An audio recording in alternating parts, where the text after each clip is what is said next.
following is a presentation of ESPN on ABC. Welcome to college football, presented by Jared. And welcome to a terrific Big 12 atmosphere here in Fort Worth. Tough road test for the Sooners. And make no mistake about it, the playoff begins today for Oklahoma as they take on TCU. No two-loss team has made the playoffs so far. And right now, with 2 weeks to sit on the Red River rivalry loss, Oklahoma looking to bounce back. They still have Texas Tech and West Virginia on their schedule. So they control their own destiny, but make no mistake about it. The playoffs begin today for the Sooners. Bob Wischusen and Brock Ewert, Allison Williams will join us in just a moment. There really is no margin for error now for Oklahoma. No, it's just like a season ago. You know, they had an in-season loss to Iowa State, and then Baker Mayfield took off. And, boy, Kyler Murray, I kind of forgot about Baker Mayfield because of what he's done offensively. They're the best offense going, certainly in the Big 12. And that's what's so great today for an analyst, for a college football fan, is you've got best on best, good on good, as coaches like to say. You've got the best offense in the conference, the most explosive offense in the conference. And I think both Lincoln Riley from an offensive perspective and Gary Patterson, whose defense leads on a defensive perspective, they love it. They covet this kind of chess match of strength versus strength, and so do I. Here comes TCU. They are going to look to give 2 straight losses to Oklahoma. And Allison, it's been a couple of weeks now, but Kyler Murray, he's had that loss in his craw from Texas. Yeah, he said that Texas game is special, so that was a really difficult loss to take. And quite frankly, it's not a feeling he's used to. You go back to high school, he has just 2 losses in his last 52 games as a starting quarterback. So he gave himself the weekend to get past it, didn't watch the game until he was forced to. But he said coming back to Texas, his home state, is exactly the way this team wants it. He said the adversity from 2 weeks ago prepares them to face the top defense in the Big 12. He said we wouldn't want it any other way. We're ready to go. And we will kick it off in just a moment here in Fort Worth.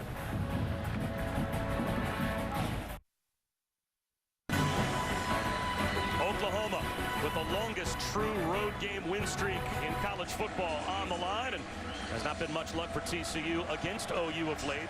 The 3rd time these 2 teams will meet in the last 12 games, as last year they closed out the season of the Big 12 championship game. Bob Wischusen and Brock Ewert, Allison Williams.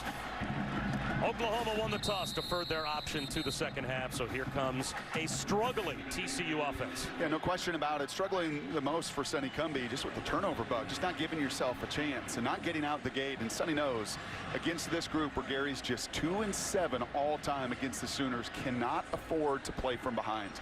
Last 2 games, just 17 points offensively, no rhythm, a lot of heat on both Sonny, quarterback Sean Robinson as well. And I think if the quarterback does not get it going, they did not make the move a week ago to go to the bullpen, I don't think they're going to hesitate today. We saw 14 turnovers in the last 13 quarters. Since TCU made it 33-28 late against Ohio State, they have struggled. Olanalua on first down picks up a couple of yards. Yeah, and this is a proud state champion. You just heard Allison talk about Kyler on the other side. Well, Sean Robinson went 15-0. He was the Gatorade State Player of the Year. Yeah, and it's not been an easy ride for him. A lot of moving pieces up front does not make his job easier. And he came to the sidelines a week ago and said, where are the big plays? Just not making enough plays. Screen to Turpin. And he's about 3 yards shy of a first down. And this may be a defense to do it against, and it's a defense that's going to look a little different today. It's a defense, in my opinion, that's got to be run by those big boys up front. Mike Stoops out, fired during the bye week, and I always judge a defense's energy on the road by their front 4. I think they're the easiest tell to see how wired and ready they are to play.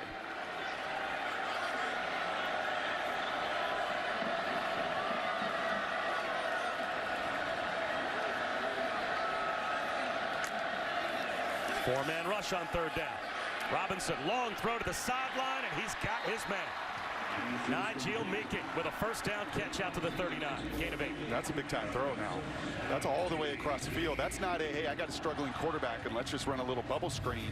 That is a deep out from the far hash all the way across the field. That ball's in the air 35 yards on the money to move the chains.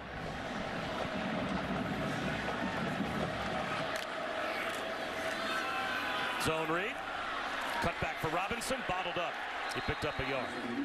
This is the element where he's probably struggling the most.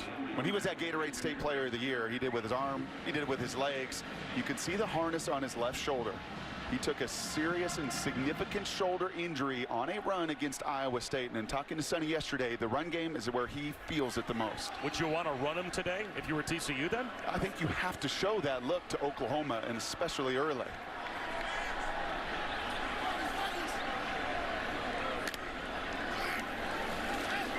Alanalua fights his way through a couple of tackles at the line of scrimmage and pushes the pile for 2.5. So it will be 3rd down and 6. True freshman Ronnie Perkins made the stop for Ruffin McNeil. Yeah, he's right in the middle, and he takes over. Not the first time he's done this. In fact, the 3rd time that he's been elevated. A couple other times to head coach, this time to defensive coordinator. I expect a simplified plan. I think you'll see some freshmen you've not seen this year, and they want cleats in the ground and face masks forward, not the indecision they had in that shootout with Texas.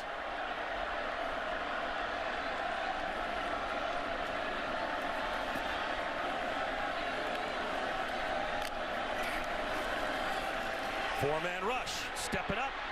Robinson flagged down, and he's brought down.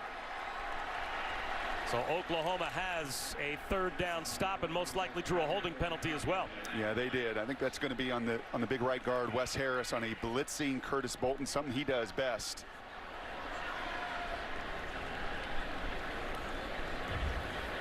There is no foul on the play for holding. The defender's feet got tangled up. It's the reason he went to the ground. 4th down. Well, I like the clarification. And if you're Oklahoma, you love that kind of aggressive defensive mindset. It was going to be right here, right in the middle of your screen. You could see Bolton, the linebacker. Yeah, defender trips up, but I think there's also an awfully big tug at the jersey.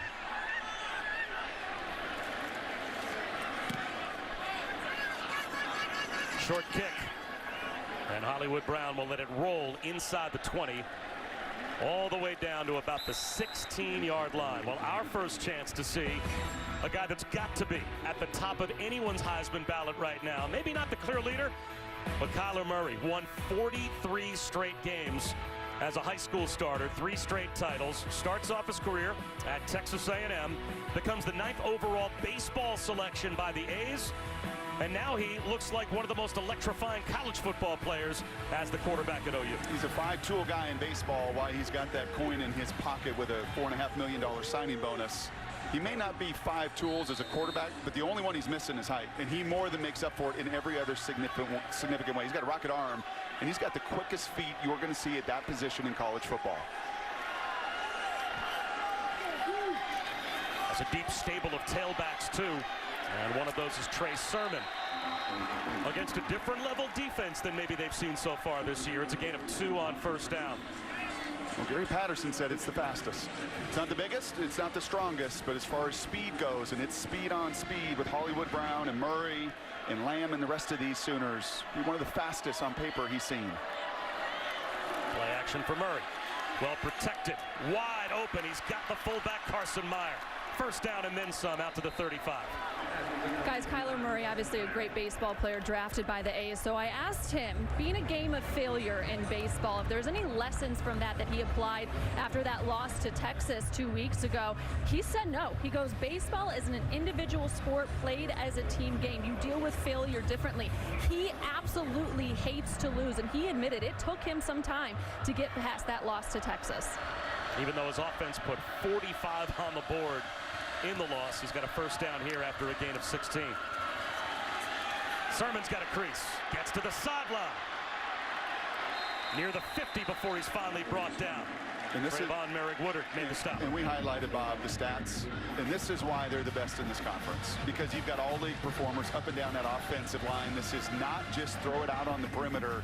It's a beautiful balance of run and pass. 4-man rush. There goes Marquise Brown. Hollywood jitterbugging for a 1st down. He's got 11 more. Lincoln Riley, as far as a former quarterback that's sitting up in a booth as an analyst today, I think if you surveyed all of us, Greasy, Herbie, Blackledge, Craig McElroy, everybody else, Andre Ware, they'd all say the same thing. As far as playmaking goes, creating plays, not just the players on the field that make plays. That guy makes them first. and he's had a bye week to get ready. And man, there have been some tremendous wrinkles here. That's Brown out of the backfield. It was a tight end hidden between a guard and tackle earlier. Seeing the advantage of a couple weeks to prepare for TCU. 9 yards per play. That's ridiculous.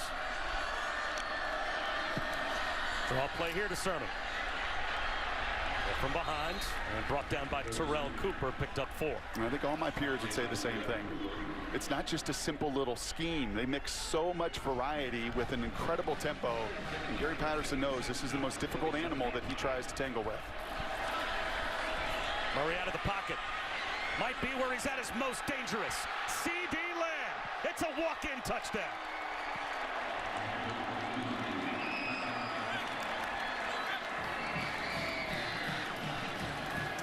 That was the tight end earlier, hidden between a guard and tackle. This time it is C.D. Lamb at wide receiver, but this is the danger.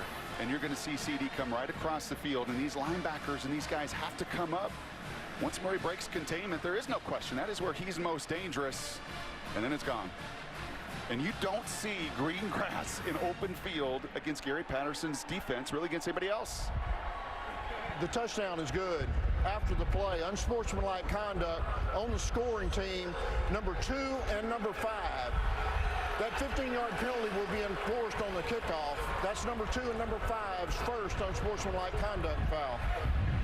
So C.D. Lamb and Marquise Brown combined for an unsportsmanlike conduct penalty on the celebration. And that conversation is, hey, you have no margin now. I mean, you do one silly thing now, you're out of this game.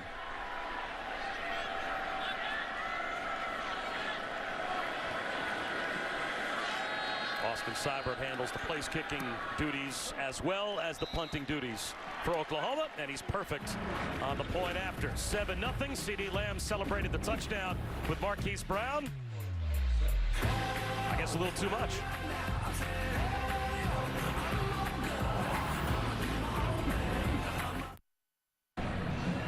C.D. Lamb, Marquise Brown called for unsportsmanlike conduct on the touchdown celebration.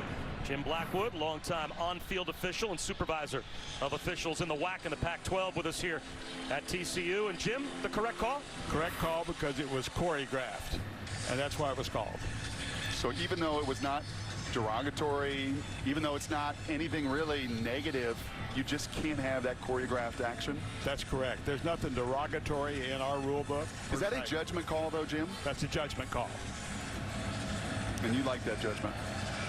I like judgment, but I think that one was too technical, but it was called because it's choreographed. Let's see what kind of field position TCU gets out of it.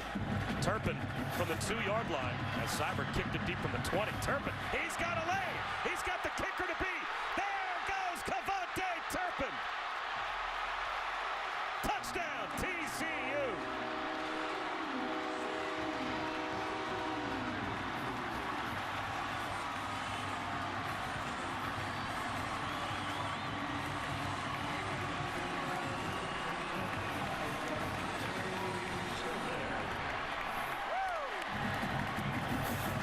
What did you ask? Are they going to make this penalty pay off? What do you hear about when you out-kick your coverage on a punt? Hard to do on kickoffs. But when you back it up 15 and you allow a guy with world-class speed who gives a little high step into that end zone as well, exactly what these Horned Frogs need. They have to win that phase of the game if they got any shot today. Special teams strikes for the Frogs. And Cavante Turpin knocks the game at 7.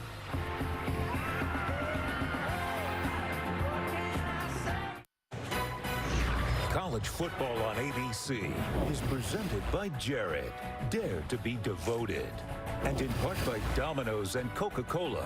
Hot Domino's pizza and ice-cold Coca-Cola. Order this perfect combination for game day. When you come to Fort Worth, you have to take in all that makes this area special. I got myself a new pair of cowboy boots, and I had to check out the custom TCU hat over at Barbara's Hat Shop in the stockyards there. You can see the TCU lining on the inside. It's pretty awesome. They steam them and shape them specifically to a person's head and face shape. So I had a nice narrow brimmed hat. You guys would probably need a bigger brim, though. All right, little Tubby joke thrown at the play-by-play guy, at least. I got it.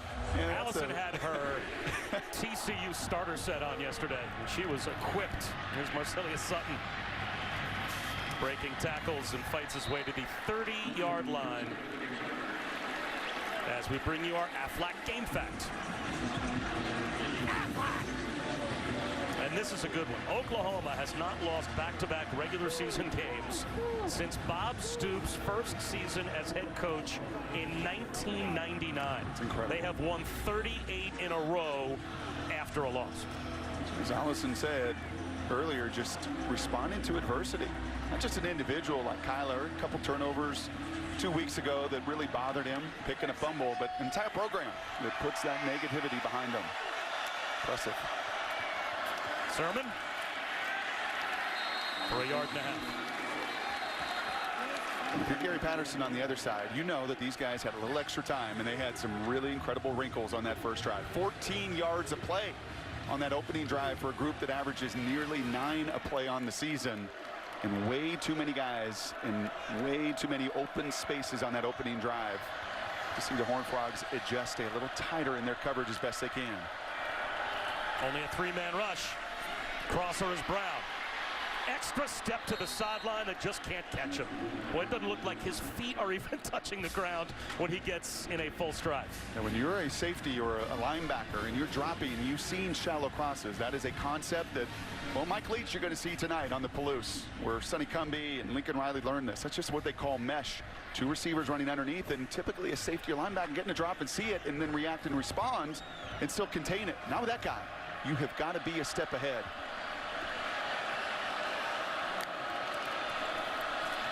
Right up the gut. It's Sermon. He picks up 6 on first down. And this guy, what did he tell us? 7 miles a game, walking and pacing and on the field, and he calls these signals. He's looking right now at what Oklahoma is doing with their personnel group, and he's going to give a signal, and you can see the guys on the field all looking at him. He is signaling every single play, and then those guys got to distribute the calls to everybody and make sure with moving pieces now they're all on the same page. On a keeper, it's Murray. And he will slide to the 40-yard line. And I thought what was interesting, Brock, your take. Oklahoma, they're just going to play most likely with face masks forward defensively. But all of the communication that goes on in the second and third level of the TCU defense after they get this call. And you can see it, eyes are over there, and the guy's abilities to process. So they get the call from him, and then at times they can even change it. But having to communicate it, nobody in college football does that level of communication, I think, at a higher level than what the Horned Frogs do defensively. Murray, a little screen out to Brown. This time they've got him bottled up against the sideline. Terrific play by Trayvon Merrick-Woodard. That's a tackle for a loss of 5. And guys, knowing how important it is, especially in the second level of that defense, to process information and communicate clearly. Gary Patterson spent a lot of time talking to his safeties when they came off the field, with Ridwan Isahaku, Markel Simons, making sure they know their assignments, are clear on everything, and are communicating it to the guys in front of them. Spent a lot of time with the safeties because they are without a couple of their starters there. No Ennis Gaines, may not see him the rest of the way. No Nico Small, missing his 3rd straight game. A lot of experience out on the back end. So communication, that much more important. Hollywood Brown in space again. And it will be 3rd down. How hard is it to execute the communication against Big 12 offenses, especially, that just goes so fast? So fast, and then this elite speed. And that's now a couple times that Lincoln Riley has got his 200-meter runner, like Turpin on the kickoff, just out there in that green grass. So you may have the right call. You may have even communicated it perfectly, but then you just have to react at the snap. With these guys is lightning fast. The sense of urgency has got to be way, way up. Well, no team faces fewer 3rd downs than Oklahoma. This is the first 3rd down they have faced today.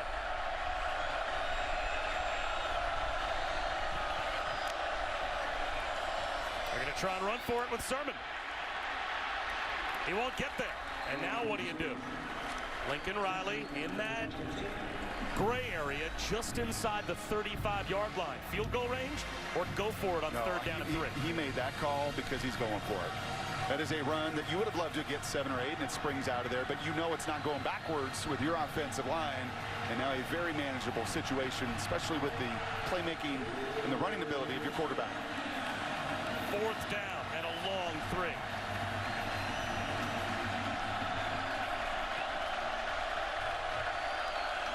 Play clock at 5.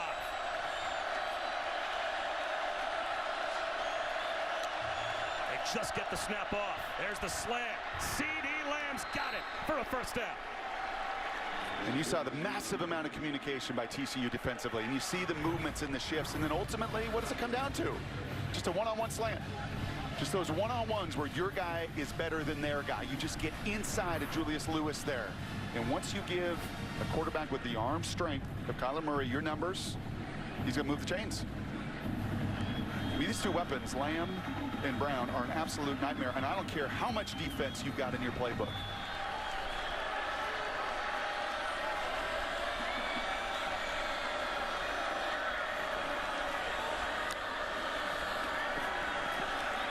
Murray has that one batted down at the line. That's his first incompletion.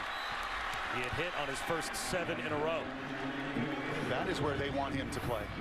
They want to keep him right there. So often Lincoln Riley moves him, and it may just be a little subtle movement off play action pass, but to create a lane and to get the D linemen and linebackers moving, it's a savvy little nuance in Oklahoma's scheme. TCU would love for him to drop straight on that spot. They want to keep him in there as best they possibly can.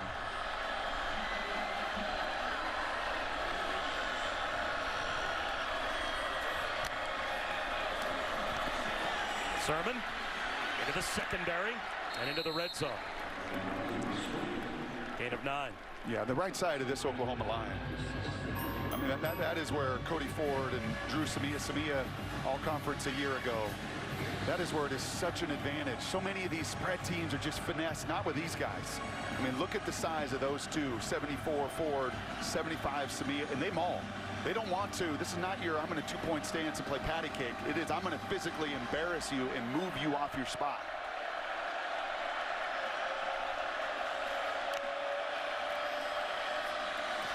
Sermon hit right at the line to gain, and it looks like he's a foot short.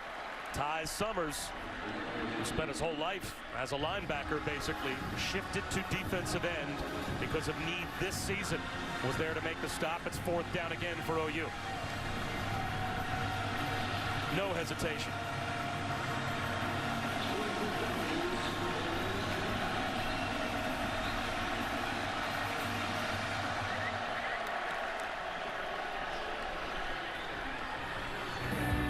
We'll step aside for just a moment, tied at 7 as they review that last play.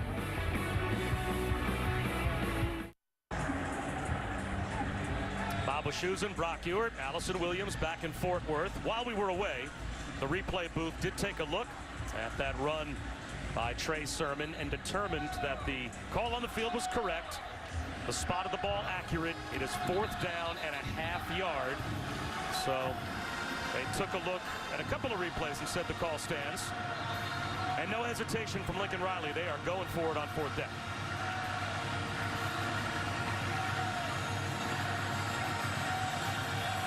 And they also played a little game of cat and mouse because they had a big, heavy group on the field. They went and rehuddled and forced Gary Patterson to react as well here defensively. A back and forth cat and mouse game all day long with the scheme of both of these teams.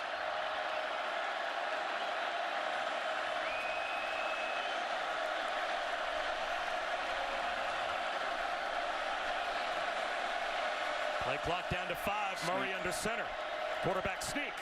Moves the pile. And he's got it. That's a couple times they've done that. And I don't know why more people don't do it. If Tom Brady, who runs a 5.7 40, can get under center, and I know a lot of it is feel, but you're talking about a world-class athlete in Kyler Murray that has such athletic feel for everything around him. That's a good move, and move the chains once again. 2 4th down conversions here for the Sooners on a very long drive by their measurements.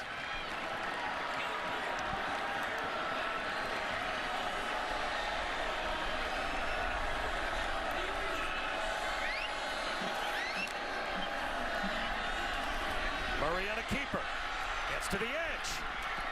1st down. Inside the 5, it's 1st and goal at the 4. You know, we were watching tape yesterday, Bob, and I said, have you seen quicker feet? I mean, have you ever seen quicker feet play the position, especially recently? I mean, we have seen fast guys, especially in this conference. RG3 is a world-class sprinter.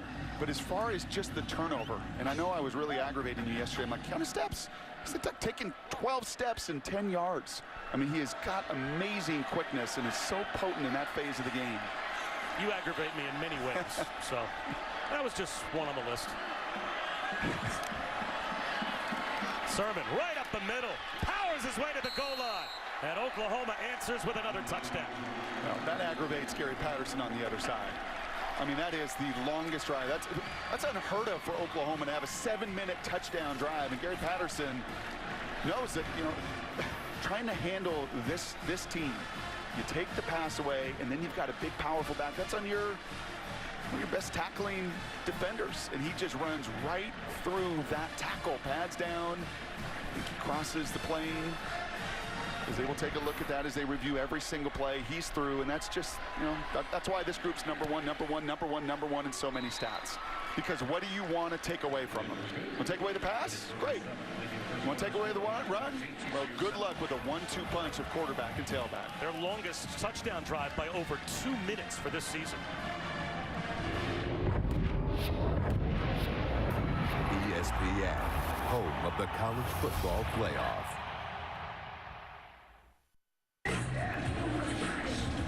This season, for every field goal and extra point made by participating universities, Allstate will make a contribution to those universities' general scholarship funds, and we thank Allstate. Bob Wischusen and Brock Ewart, Allison Williams, back here in Fort Worth. Touchdown lead for Oklahoma, as TCU has 7 on the board thanks to special teams. Devontae Turpin now has 6 career kick return touchdowns. He's back deep here, but it's looked pretty easy, Brock, for the Oklahoma offense to score a couple. Well, they got to third downs. They got to fourth down. And if you're TCU, that's, I think, as many guys out as they have as well. I don't know if you can ask for more. And this one goes through the back of the end zone. Our first opportunity to say hi to Cassidy Hubbard. Hi, Bob. Let's take a look at a performance above, brought to you by Jersey Mike Subs and number 23 Wisconsin jumping all over Illinois early. Aaron Cruikshank, 23-yard touchdown run puts Wisconsin up 14-0, and snow is now coming down hard in Madison. We'll keep you updated. Bob, Brock, back to you. Wow, there's nothing better than a snow bowl at Camp Randall. That'll be fun to watch. Maybe not so fun for Illinois so far. Or a sideline reporter.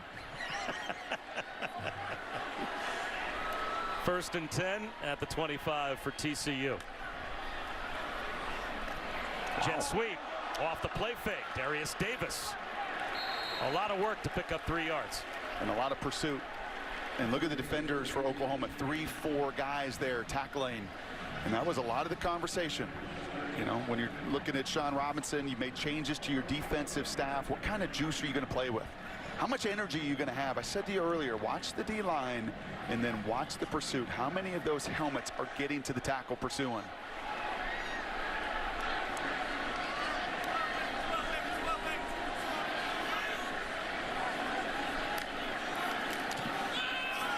Alanalua. And now it will be 3rd down and 5 for TCU. And this first quarter going to be critical. You can see what Oklahoma's done against everybody, basically. Texas a week ago went down with an opening scoring drive, been so dominant, making everybody play catch-up. And TCU struggling, turnovers, scoring differential early. And then, by the way, tremendous play by Gallimore on that 2nd down run. Exactly what they need in the middle of this defense.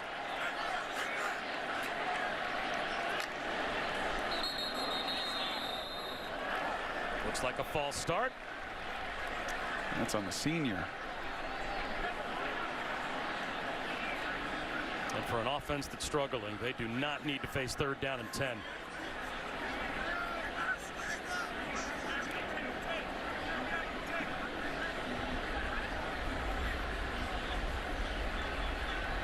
Delay a game. On the defense, number 11 made a non-football move, causing the receiver to react. It's a 5-yard penalty. The yardage results in a 1st down. Wow. Well, again, we've got Jim Blackwood, who is our officiating expert, in the booth with us this week. A non-football move made by a defensive player. Explain that one. Well, it's a move that and simulates, but he really doesn't cause the offensive man to pull. So the offensive man outside started forward based on his non-football move. Yeah, throwing the arms up in the air, you mean that's not normal coverage technique? If it's designed False start. to draw a false Offense, start. Number 78. It's a 5-yard penalty. First down. Well, now the false start called against TCU, but after the first down was given based on the defensive penalty, that was a big call. So now it's 1st and 15. I'll tell you what, though, that is a heck of a catch. Because unless you're looking for that and well-trained, and Gary Patterson saw it happen right in front of him. Yeah, old Parnell there throwing the arms up in the air, not a football move. Gave the TCU Horned Frogs a first down they needed. 1st and 15 for TCU, down 7 when we come back to start the second quarter.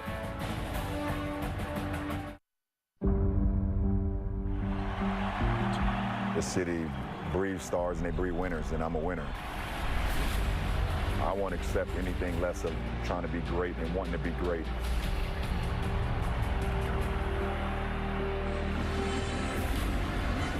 Safe to say there will be some interested eyeballs on that one when the Rockets meet the Lakers later on tonight. LeBron's home opener. They lost their opening game on the road to the Blazers.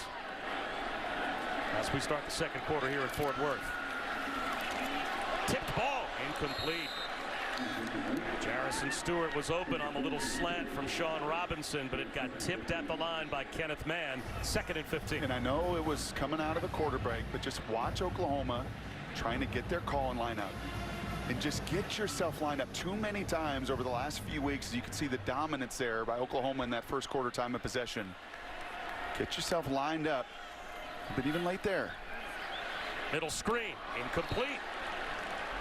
It'll be 3rd down and 15 as Turpin was not able to catch the low one from Robinson.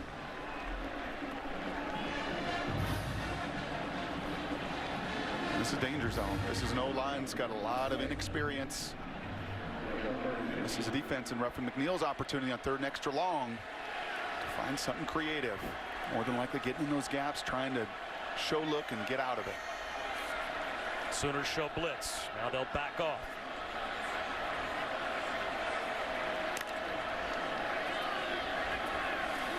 Only a 3-man rush.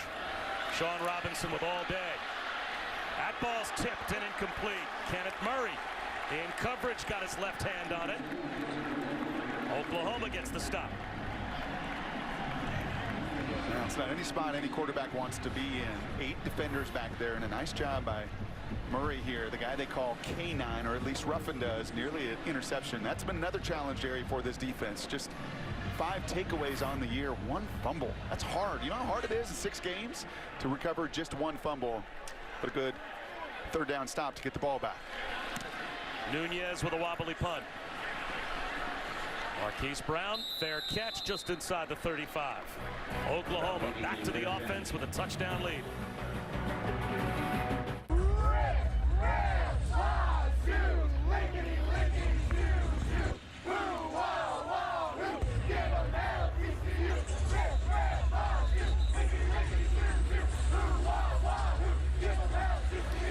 Williams, she's old, but she likes to pretend that she's still in college sometimes. So this season, Taco Bell celebrating student sections in Allison. Passionate fans like these awarding the best student section of the year. The TCU Horned Frog section already on the national watch list. Go to ESPN.com/Taco Bell to see how your school can compete. A handoff on 1st down to Kennedy Brooks. He's into the secondary. He has a 1st down, a gain of 11.5. I can't believe you don't think I blend in with the student section here, Bob. Where was the purple lipstick? Where was the dedication? Hey, I was the one wearing cowboy boots in Fort Worth yesterday. You were rocking the sneakers. But thanks to the Dutchmen here. They're named after Dutch Myers, the spirit leaders here at TCU. And they taught me the cheer they've been doing since the 20s. Actually, it's kind of a funny story. It started as they were making fun of Texas A&M yell leaders, and the gibberish turned into a cheer. They still do. They haven't had much to cheer about defensively so far as Marquise Brown has another Oklahoma 1st down. And just, what, 13-yard run. And actually, look at that. He hobbles off. I think his lower leg got rolled up upon. That was a cool little wrinkle, little option route. Get the matchup you want on a safety or linebacker. Nobody's going to cover him. Just look at the way they move him around. I'd like to see Jalen Reagor on the other side. Get that opportunity. Be in the backfield. Be in the slot. Be outside. Get more opportunities. Get the ball to your best players. Kyler Murray over the middle. Calcaterra's got a catch close to a first down. Here's the tail end of that last play. You see the, ouch. That's a middle linebacker, Juwan Johnson. One thing Marquise has been is very dependable for a slight guy, usually because he's so fast, nobody can catch up to him. Johnson falling right on that ankle, something to watch. He has been Kyler Murray's favorite big play target, Hollywood Brown. Off the field right now, and it looks like delay of game called against OU. On the offense. The offense substituted late, and the defense is afforded an opportunity to match up. The play clock expired. 5-yard penalty, first down.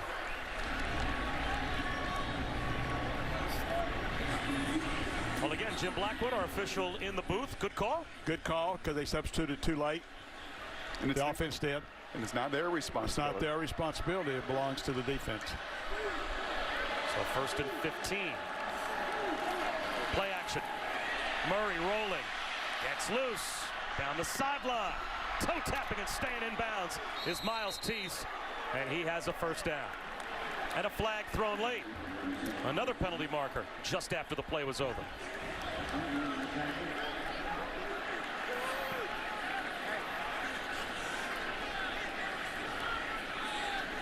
There might be men downfield. Ineligible man downfield on the offense, number 56. That's a 5-yard penalty from the previous spot. Replay first down. That's going to be your center there. And on that scramble, those linemen get about a 3-yard barrier, 4-yard barrier. They'll give you a little grace.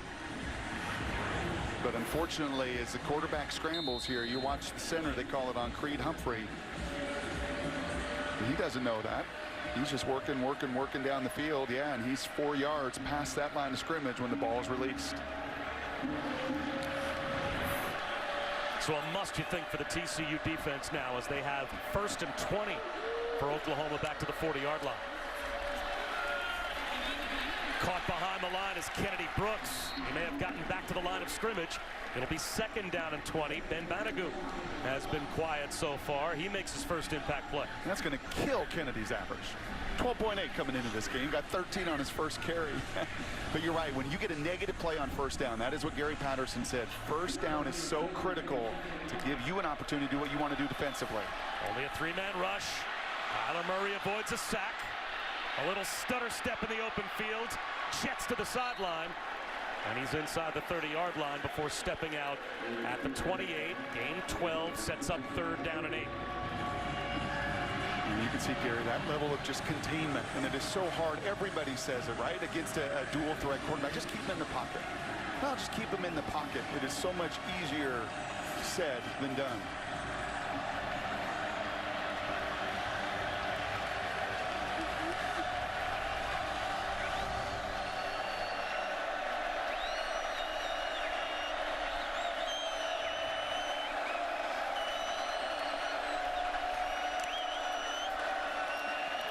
Murray, CeeDee Lamb, right at the line to gain. And he may have taken himself back just shy of the marker. It looked like he caught the ball at the 20-yard line, but as he was turning, he took himself back about a half-yard shy of the line to gain.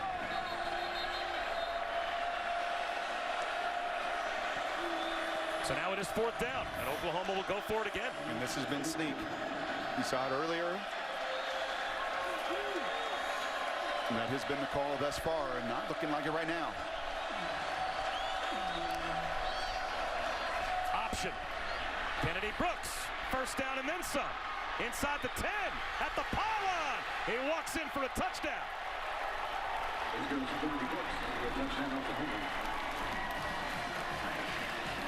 I can't tell you how good that is. And to do it so fast. You know, we talk about Gary Patterson's crew processing. How about that? How about you get up initially, it looked like a sneak. Nope, and Lincoln Riley's on the sidelines. Absolutely not. He's looking at the formation too. That's why he's psyched, because they checked to exactly the right play. An advantage check, a one-on-one, beautiful blocking down the field. I mean, this is pretty heady stuff. Kyler Murray, remember, is a first-year starter in this system, and he is in charge. The #1 defense in the Big 12, powerless right now to stop the #1 offense, so it seems.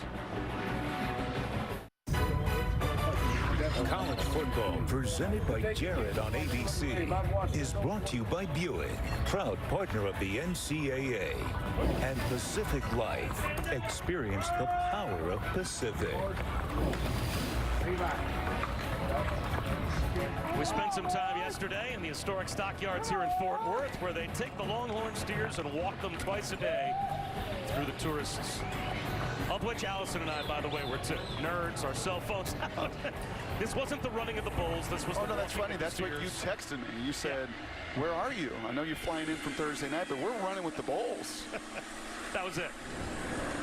Wait till you see the lassos later in the show. Allison, I mean, you want to talk about a swish, like from three-point land? She was perfect. You know what else has been perfect? This offense.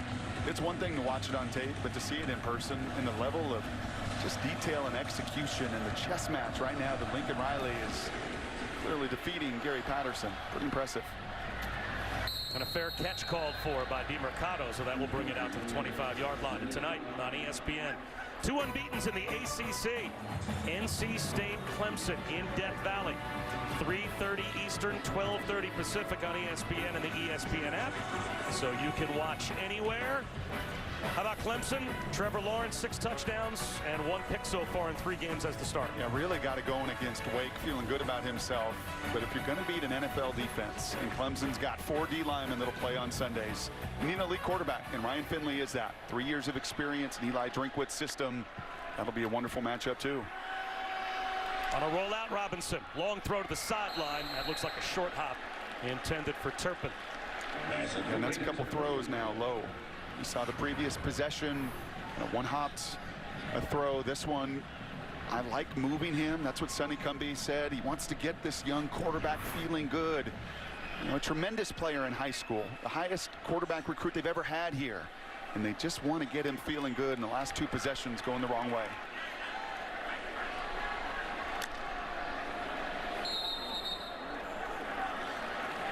Penalty against TCU. False start. Offense, number 78. 5-yard penalty. 2nd down. And that's a redshirt freshman flinching. A defensive lineman, a dominant defensive lineman at the high school level. 4-star recruit. And Wes Harris there, the right guard, just his 3rd start. And this offense cannot afford any of these negative plays, and especially self-inflicted.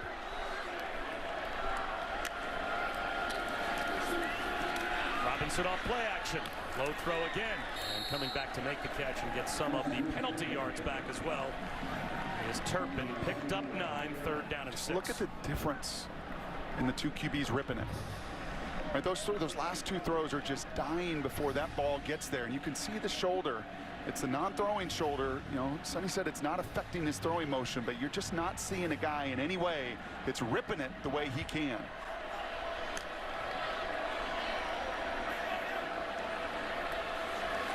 Play action again for Robinson. Floats one up the seam, and it's right through the hands of Khalil Houghton. Oh, that should have been about as easy an interception as Houghton will ever have. And it went right through his mitts. And that may be the decision that finally puts the backup quarterback in. I mean, that is just a move and a throw you cannot make. You're looking at the safety of the entire way. It's a good 4-man rush, and it gets in his face. But that may just be the decision in the throw that gives Gary Patterson the opportunity to do what he's wanted to do. And that's give up the backup quarterback just an opportunity, and for Sean Robinson to get on the sidelines. Rugby-style kick, and this one coming to the sideline, not a good punt. This is not going to change field position at all for TCU, as Oklahoma, off the Nunez punt, is going to start at their own 42-yard line with a 2-touchdown lead. Michael Collins might be an option here in the not-too-distant future for TCU at quarterback. Yeah. Gary Patterson push that button? If I'm the head coach, I do. And it really isn't just these 4 possessions. It's the last 2 games, and it's a QB that since that hit has just not been right. And you say, well, it's his non-throwing shoulder, right? It's his level. Why would that affect? Because when you don't feel good, you just don't let everything loose. I mean, watch Kyler Murray on the other side and the level of confidence he's playing with. And it just feels both, I think, mentally and physically.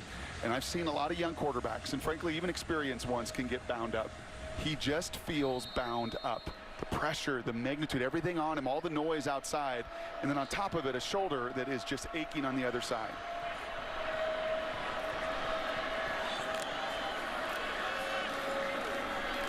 Hand off. Kennedy Brooks, 7 yards on first down. And I thought we had a good conversation with Sonny Cumbie, who comes from the Mike Leach School, and you see once again dominant run play. And here's Kenny Hill, student assistant. And Sonny said he's been really good for Sean Robinson just from understanding, hey, a guy that also went through a tremendous amount of adversity and had to transfer schools and been through the ups and the downs. And had a lot of relationship and conversation with Sean Robinson. That say anything to you that Michael Collins, the backup, just got on the phone? It really would to me. Get yourself ready to play. Brooks again. Wow. Kennedy Brooks into the open field. Inside the 10-yard line before he's finally brought down. 43 more. And it is Velcro at the line of scrimmage. We talk about space these receivers are in. I said to you, this is the best offensive line in the Big 12. They may make a statement around the country to the Alabamas and the Wisconsins and everybody else, because it has been target practice for them, as you see, unfortunately, Julius Lewis down for TCU. But these guys are getting what coaches love to say, a hat on a hat, and they're just swallowing up blockers. They love it. And I love a team. As much as I love a quarterback throwing it, my favorite teams are those that are dominated by the personality of an offensive line. Look at that. Look at the hole. They take such tremendous pride in not only protecting their quarterback, but a run game that when those two things are going, you're going to put up 600 yards in this building.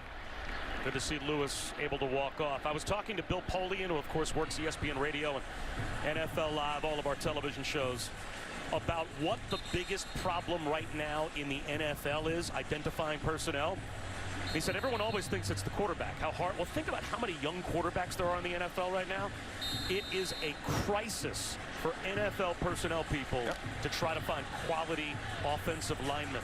And you wonder if this Oklahoma group, at least in this league, doesn't really stand up. Well, those two are going to get a really good look. Sami is going to be a two-time all-conference player. Cody Ford is enormous and mammoth. And I just love the pride they take in their workmanship. Take note, college football programs, it starts at the line of scrimmage. Goal to go for Kyler Murray.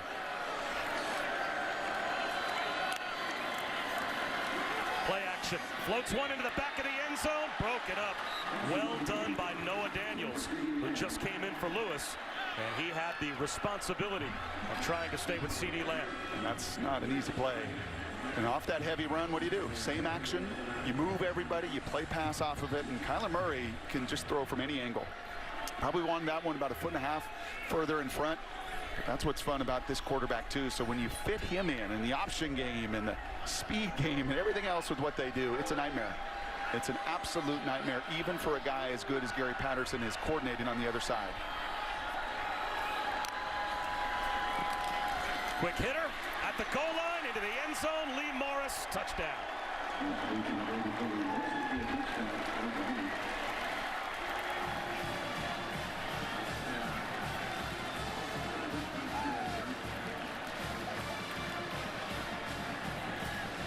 Talk about a catch-to-touchdown ratio. 9 catches on the season for Morris now, 5 touchdowns. Talk about cushion in a red zone. And probably worth pointing out, no Ennis Gaines and no Nico Small, and there's really been no chance. But those absences on the back end of this defense. 11 career receptions for Lee Morris, 7 touchdowns. Did you take that percentage? Is the game really this easy offensively? They make it look that way. It is time for today's Voya Playbook. 4th and inches, you outnumber, you out-execute. There's 4 offensive players there for Oklahoma, and add a 5th, and you get that 2-on-1 option game. That's all beautiful and gets the first down, but you get 6 because of the effort down the field. And Gary Patterson's been pulling his hair out on that sideline, frustrated with his guys in the secondary not getting off blocks. But kudos to you, Miles Tees. 20 yards down the field, giving up 35 pounds, but your effort and energy scored the 6. Well, it looks like Gary Patterson has pushed the button to change quarterbacks. Monte Turpin with a flag down. Another good return. Already brought back one for a touchdown. This one out to the 43-yard line. We'll have to check the marker back along the line of scrimmage where Oklahoma kicked from.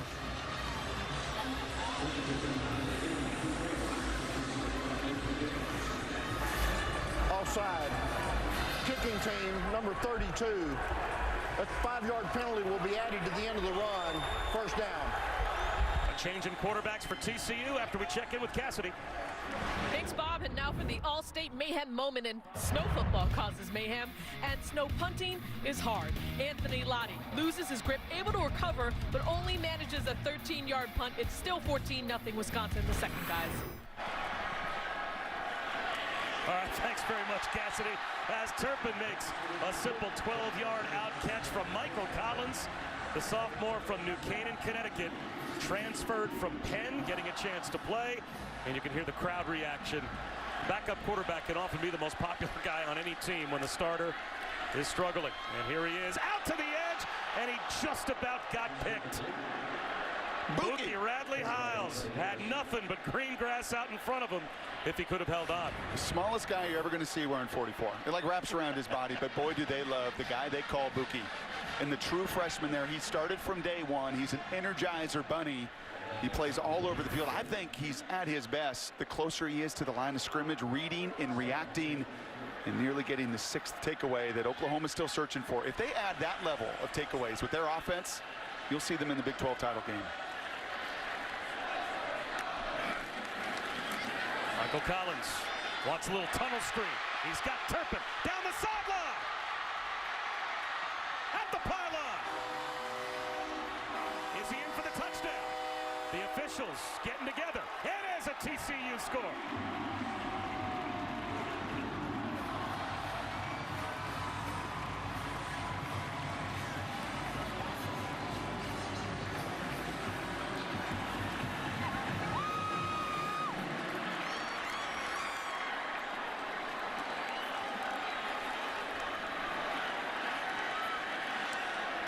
The second touchdown for Cavante Turpin. He has one in the kick return game, and now he's got one on the wide receiver screen. A little energy for the offense as well as Michael Collins takes over at quarterback. Just a perfectly timed call. The screen, and you actually, and I've been highlighting the Oklahoma line. I think he stays in there. A wonderful job of body control, clearly crosses the plane. And does he have control of the football? You know, Bill Belichick doesn't let his guys do that. That's correct. For fear that that ball in any way is a fumble, then it is a giveaway going out to the 20-yard line. He has control of that. That's a beautiful play. And man, to TCU, this building, that man right there coordinating his crew, that's a change he wanted to see at quarterback. But that was much more about the execution of a perfectly timed screen pass than it was anything else. So from a screen that almost resulted in a pick six to one that results in a TCU touchdown. Week 7, Monday Night Football. A couple of teams that are struggling. Saquon Barkley, Odell Beckham and the Giants in Atlanta to take on Matt Ryan, Julio and the Falcons. 8:15 Eastern, 5:15 Pacific on ESPN. Also simulcast on ESPN2 in Spanish and available on the ESPN app so you can watch anywhere. Our coverage begins with Monday Night Countdown at 6.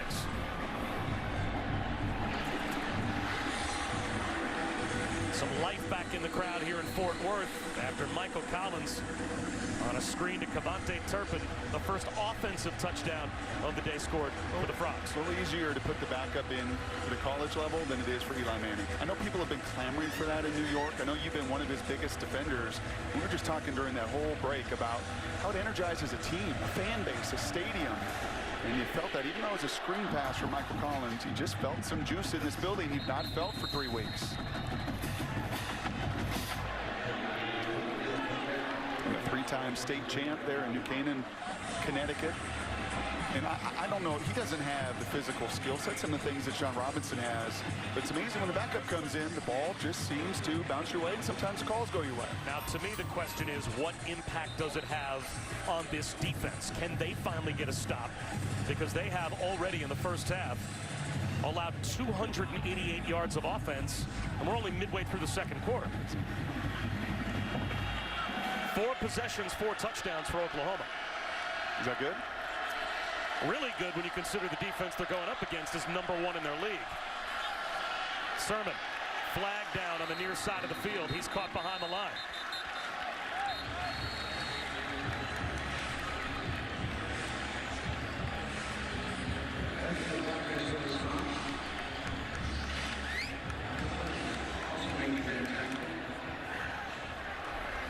illegal shift on the offense. 2 men moving without completely setting. It's a 5-yard penalty, first down. Well, I thought Gary Patterson wanted to decline that penalty. I would think he would. It was a 1-yard loss on first down. Guys, Marquise Hollywood Brown is on the field for Oklahoma. He does have that left foot heavily taped on the outside of his shoe. You could tell it was bothering him. He was pacing on the sideline trying to stretch it out. But good thing is, even if he's slow to step, he's still going to be one of the fastest guys on the field. So Hollywood Brown back in the game. TCU does decline the penalty, 2nd and 11.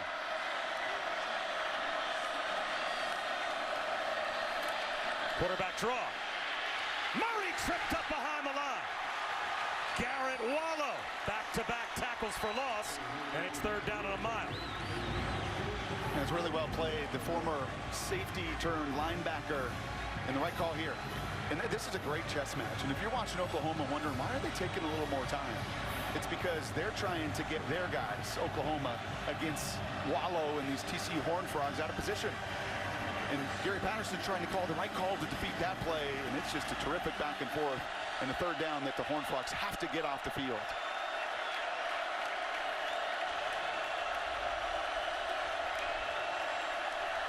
Only a 3-man rush.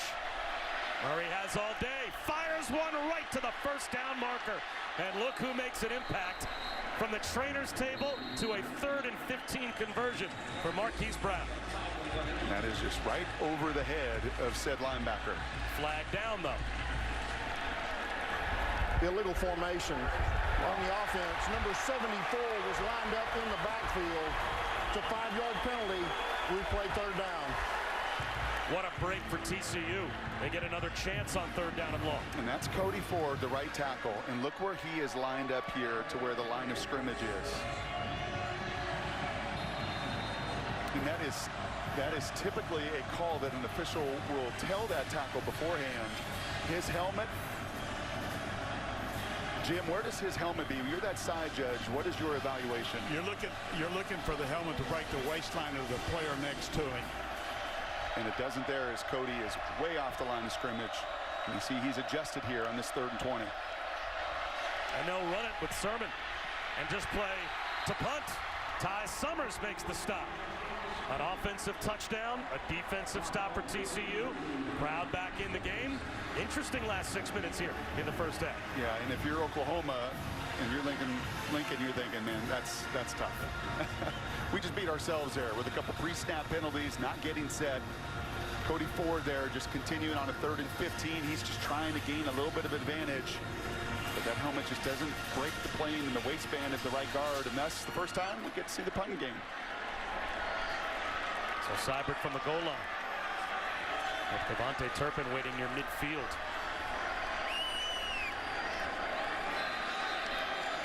Play clock wound down. Delay of game.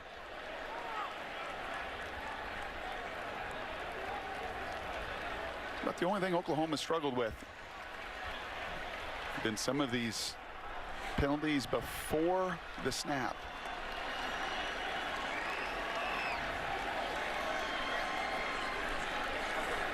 Delay of game. Offense. 5-yard penalty. 4th down. Any bye-week rust in terms of a tempo team? Hard you think a tempo team would be able to get it off inside of 40 seconds? Yeah, and I understand a little bit with the play clock because he's trying to get to the right play versus what Gary's calling, but not in this phase of the game. And now Seibert well into the end zone to kick it. TCU wants to set up a return for Turpin, and why not? He can be lethal. Will he get a block? Dance is free. Devontae Turpin directing traffic all the way down inside the OU 35 before he is brought down. Bob, a pretty amazing story as we honor those who served, brought to you by Navy Federal Credit Union. When we covered Nebraska earlier this year, I had the honor of meeting Lieutenant Colonel Stephen Fisher. He served our country for 30 years, was seriously injured in Afghanistan in 2011 when his base came under fire. The injuries led him to have almost 75 surgeries and procedures on his face and back, and he was subsequently awarded the Purple Heart. The actual coin that he was awarded during that Purple Heart ceremony, he gave to Lincoln Riley, Oklahoma's head coach. Lieutenant Colonel Fisher is an Oklahoma grad. He said, I wanted to send him a piece of good fortune and good luck for him and his team. Lincoln Riley said, I was overwhelmed by the gesture. Shot to the end zone, drops in. Jalen Rager, touchdown.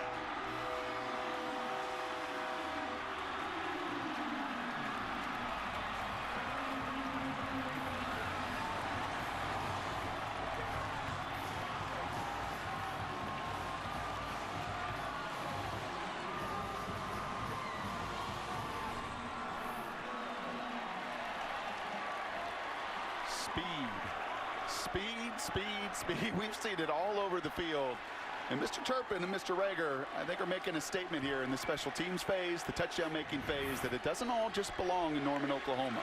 How about the statement made by Michael Collins? Backup quarterback takes a shot, back-to-back touchdown passes. Coordinators will tell you, it's my job to get you a one-on-one situation, number one, and it's your job to win it. Right by Parnell Motley, who does not honor that speed. The cushion gets closed.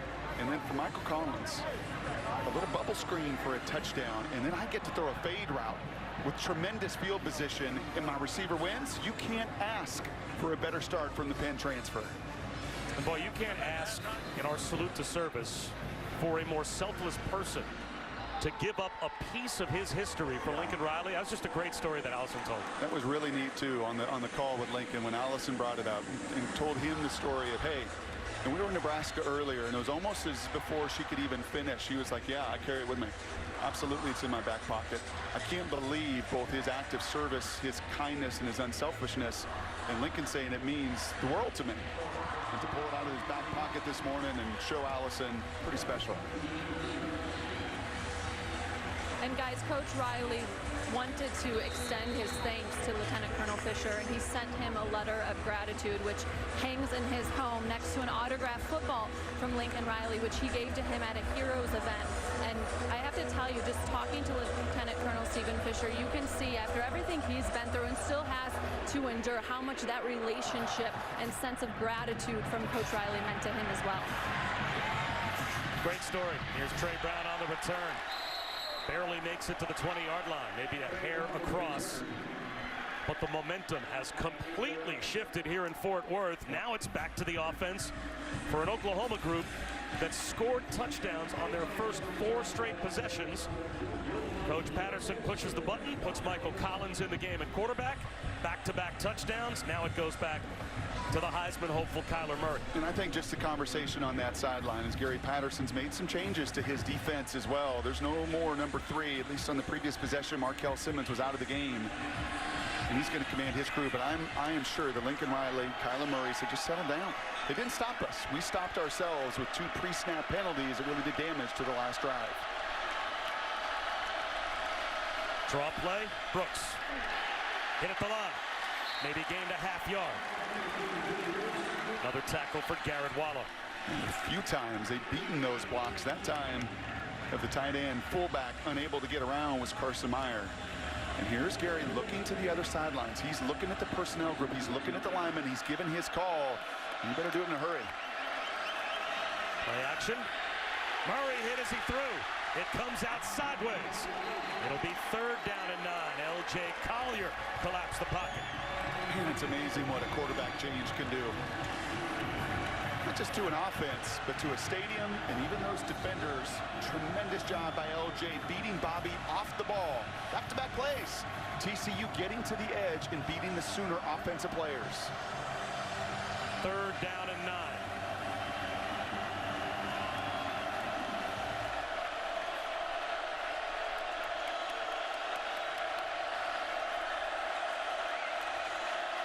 Stay committed to the 3-man rush. A flip out into the flat. Brooks, well short of the first down. That is so good by Ben Banigou. That is so good. That is not just safeties and corners that have to read and react. The reason they stand up and they're tilted the way they are is he asked Gary Patterson, his D lineman, don't put your hand in the ground, your hair on fire, and just rush. have an awareness of what a team is trying to do to you. He could see by alignment. He could feel that swing route coming out. And then ultimately, he's got the speed to chase it down, and back-to-back punts for the OU offense. And TCU set up another return for Turpin. This time they'll call for a fair catch. In traffic, it bounces. Who did it hit? Flag out. And if that turns out to be kick-catch interference, that could be a 15-yard penalty against Oklahoma. It'd be a big change in field position.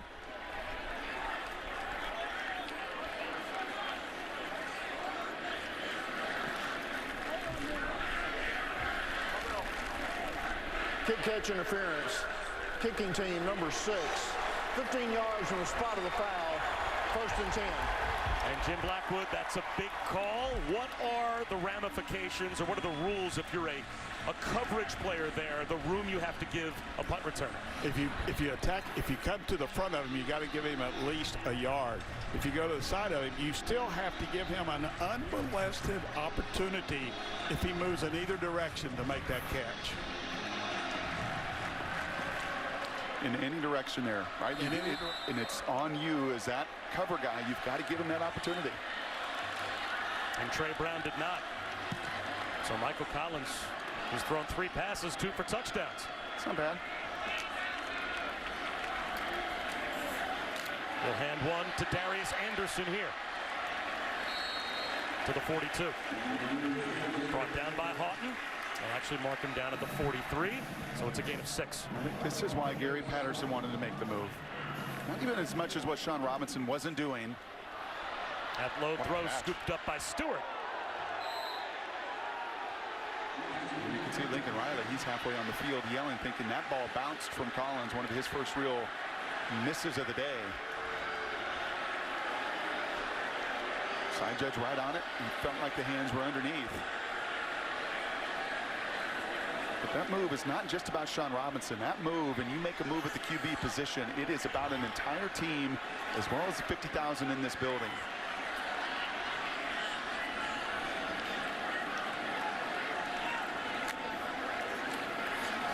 Option. Collins holds on to it. First down and more. And it was a real difference of opinions because Gary Patterson, you know, in his mind as a defensive guy, says everybody's competing. He doesn't look at all the other nuances to it. Sonny Cumbie comes from the Mike Leach school of you don't take a shooter out ever, ever, ever. You let them shoot their way out of it. And there was some real conversation, I think, over the last few weeks. And ultimately, the head coach can and should win out when he wants to make that decision of change.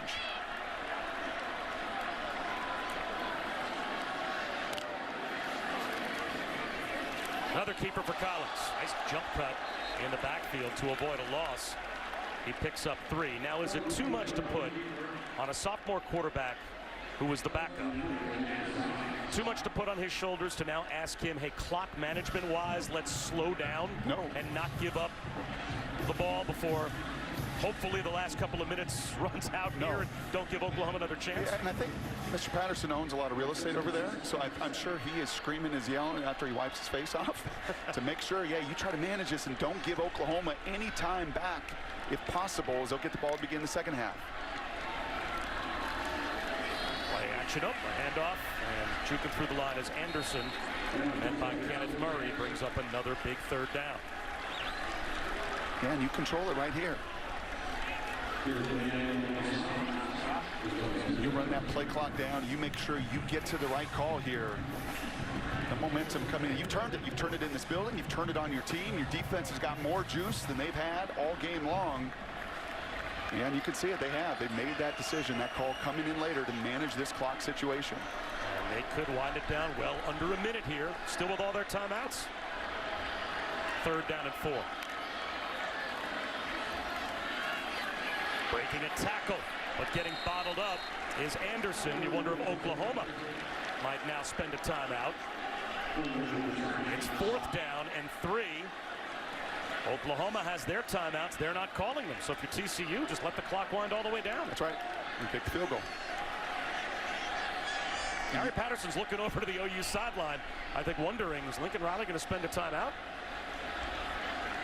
I'm a little surprised he's not, to be honest with you. And I know he gets the ball to begin the second half, but if I've got the #1 offense going and trusting my QB the way I am, I make that decision to find a way to get one more opportunity or put more pressure on Gary Patterson as well. And Gary Patterson will now call the timeout with 14 seconds to go in the half. And coming up at the half, we'll check in with Kevin Negandhi, Mac Brown, Jonathan Vilma. They'll have the Capital One halftime report. First half highlights from our game, scores from around college football, and a preview of that NC State-Clemson game at Death Valley. Who do you like in that one? Yeah, I like that Clemson D-line in their building. I think you get such an advantage playing at home on that defensive side of the ball, and especially when you've got a front like they do, and you get a chance to go up against an NFL QB. And NC State will mix tempo. They will mix a lot of formations and personnel, and Ryan Finley is a really good one. But I think ultimately that defense too much. And for Gary Patterson to be sitting here at 28-7, it was 28-7, and you had no control really in any phase of the game other than special teams. You make the change, you get a great kickoff return. Turpin has been such an igniter. Screen pass for a touchdown, a stop. And if they can find a way to knock this through and you go into halftime down just 4, you really feel like you've won this first half, even though you're down 4 points. This is Colt Bunce that has come on to try from 41 yards out. He's 2 for 4 on the season. His career long last season from 43. And a bit of a choppy field. Had a lot of rain here yesterday.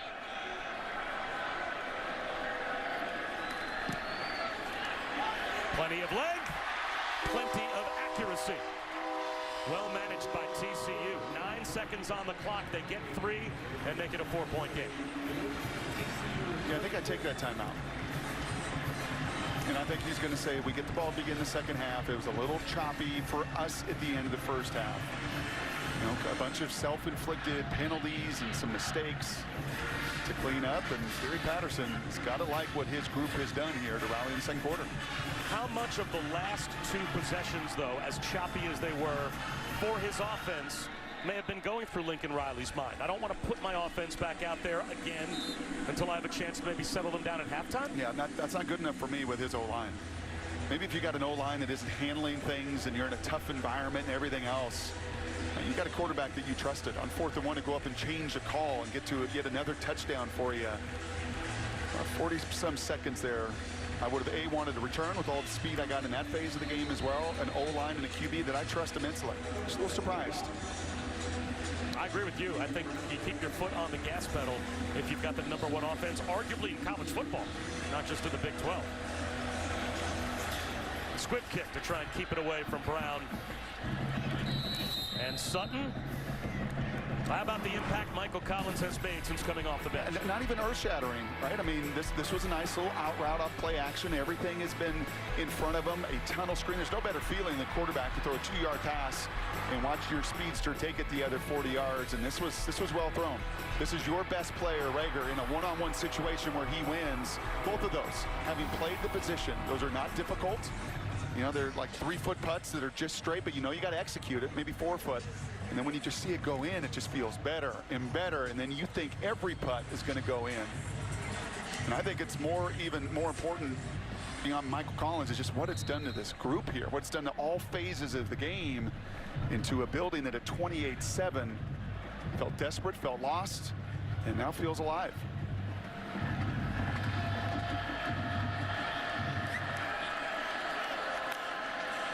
Murray's going to throw it with 8 seconds to go in the half. He certainly has the arm to get it downfield.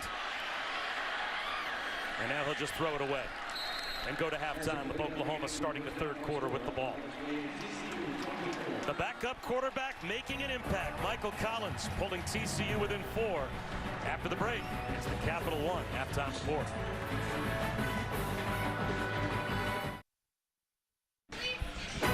Welcome back to college football presented by Jared. And welcome back to TCU here at Fort Worth. Just about set for the start of the 3rd quarter, and did we have a momentum swing before halftime as we take a look at our first half stats, brought to you by Charles Schwab. 4 possessions to start the game, 4 touchdowns for Oklahoma. They had a 3-touchdown lead, but TCU makes the quarterback change. They answer. They start to get some stops on 3rd down. Bob Wischusen, Brock Ewert, Allison Williams here in Fort Worth. It's amazing that quarterback switch, how it flipped the switch for the Frogs. Yeah, it's amazing in this conference how much offense there seemingly always is. And Oklahoma came out firing. It really is a tale of 2 different quarters here with what Oklahoma did, as you referenced there, coming out the gate off of a bye week. You know, Gary Patterson said to Allison, we knew there would be some new wrinkles, some new plays, and there were. Moving Hollywood all over the place, moving a tight end all over the place, and ultimately moving the eyes of these TCU defenders all over the place and never getting any rhythm on that side. And then ultimately, as you said, the change of quarterback came, and TCU got it going offensively. And Allison had a chance to speak with both coaches, one heading to the locker room and one coming out. Allison? Yes, and for TCU's Gary Patterson, I asked him about that change at quarterback and how it sparked his offense. He said sometimes that's just what happens. He didn't necessarily feel like his offense was all that different with Michael Collins.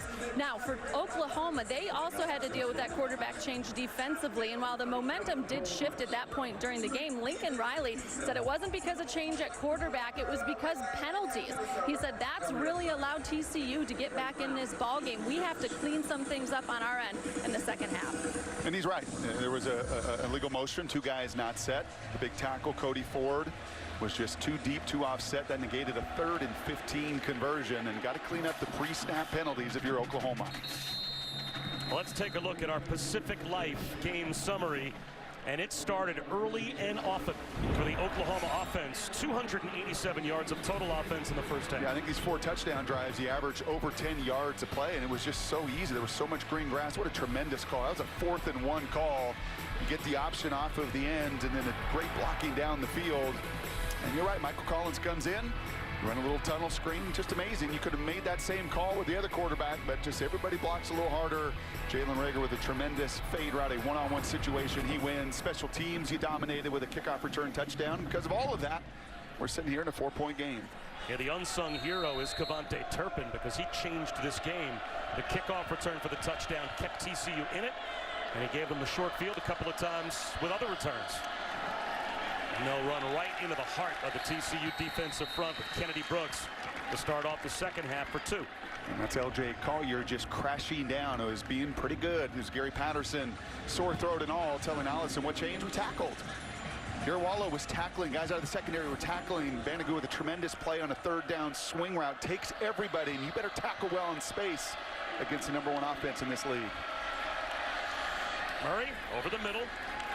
Alcantara right at the 1st down marker. By the way, when you look at our clock on our screen, if you don't see the play clock, it's because there's a problem with the play clock inside the stadium here at TCU. So they're keeping the play clock on the field. Play clock doesn't come into play too often with either of these offenses. As on 3rd down, they'll run that option. This got them the touchdown earlier, and it gets them a 1st down and more here with Kennedy Brooks. And you just outnumber your opponent.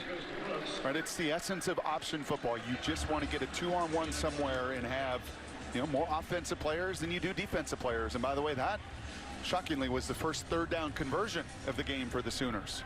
0-5 in the first half. It helped going 3 for 3 on 4th down, kind of negated that. But a 3rd down conversion necessary out the gate.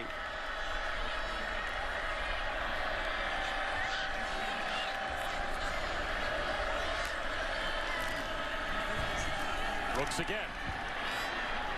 Upended just shy of the 50-yard line. He's an avid chess player. Introduced to the game in high school by a friend. He actually says, believe it or not, it helps him see football a little bit differently. Well, I think a bye week also maybe helped this staff realize that Kennedy Brooks in that 12+ yard average per carry coming into today need to get some touches and a few more touches, and he's been prolific.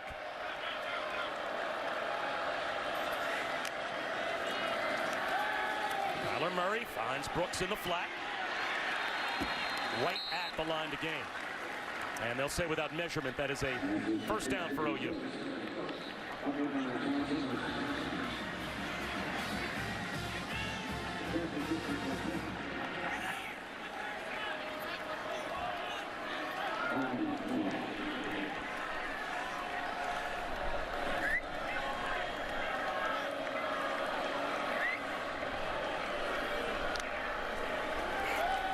Four-man rush.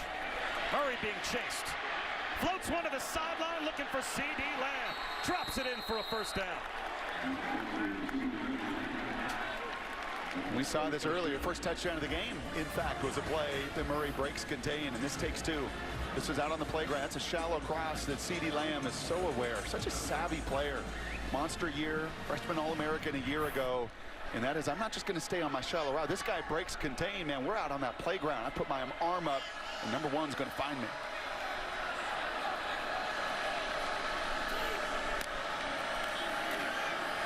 Quarterback run. Murray, he'll go down to the backfield. He'll take a loss of about 3. Again, Jim Blackwood is our referee in the booth this week. And Jim, when the play clock is malfunctioning and the officials have to keep it on the field, what are the mechanics of that? How do the players know what the clock is at? Well, the back judge is the one that takes the play clock at that point because the quarterback's looking straight down and concede. And at 10 seconds, he'll put both hands up like this. And when it comes to 5, he'll do this.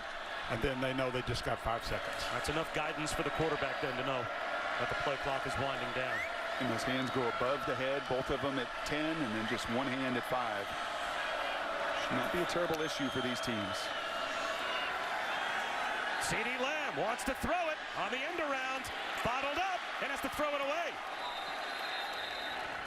That's a really good play as he also gets it back to that down marker. And how many times do you see, well, actually in the game Thursday night, N'Keal Harry, big-time receiver, run the same play, a double pass, and it's called, and you think, I got to throw it, I got to throw it. Nope. You got to have the awareness, and you can see TCU on the back end of that. There is nowhere to go. Everybody is covered up and does the right thing and the smart thing, throw it away and save yourself 10 yards. There's Ben Banogu, preseason defensive player of the year in the Big 12, who stayed home.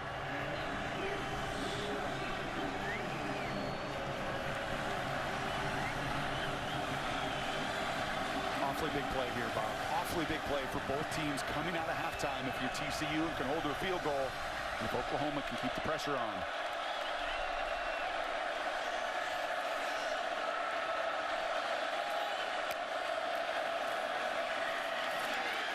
Kennedy Brooks, a pile up on 3rd down. Inside the 20-yard line. And maybe they're just buying some real estate for Austin Seibert to kick a field goal, as that was pretty conservative. It was real conservative. From a wide open offense on 3rd and long. I'll say it again with a group up front that just blocks so well. A secondary for TCU that was without a couple of their veteran players. And Kyler Murray. Yeah, really conservative call on 3rd and 14. 37 yards away for Seibert.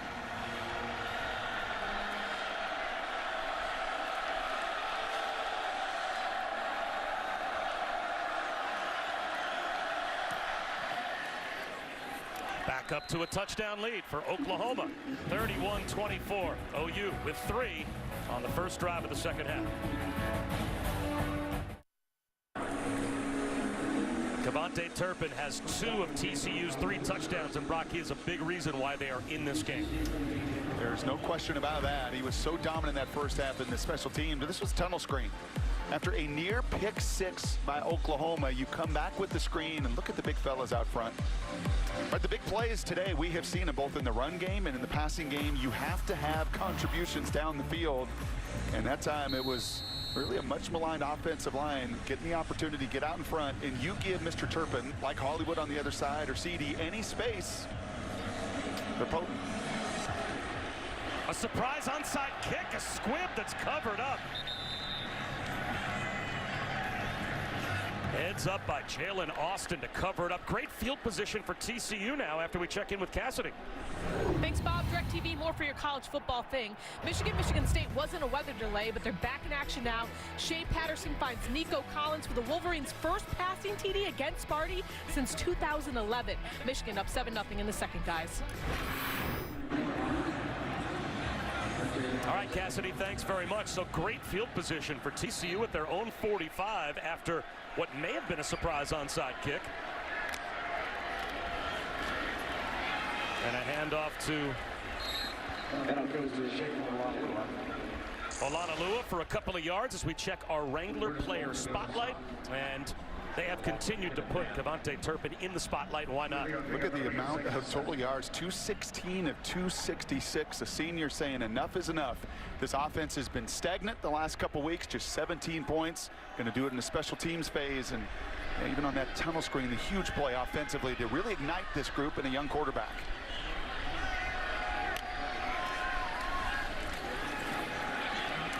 Over the middle, contested catch made by Tate Barber.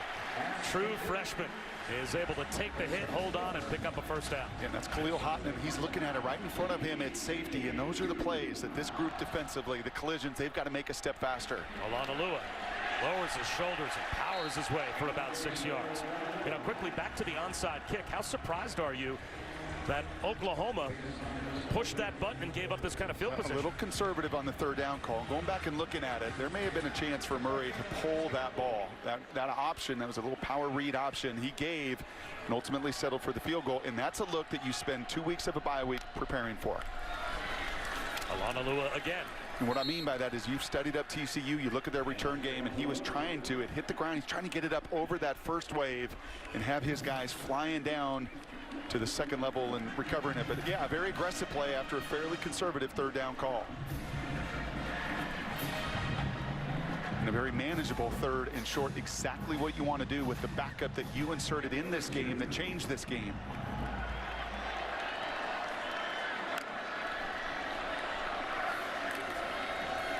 Michael Collins on a keeper. Stiff arm, first down.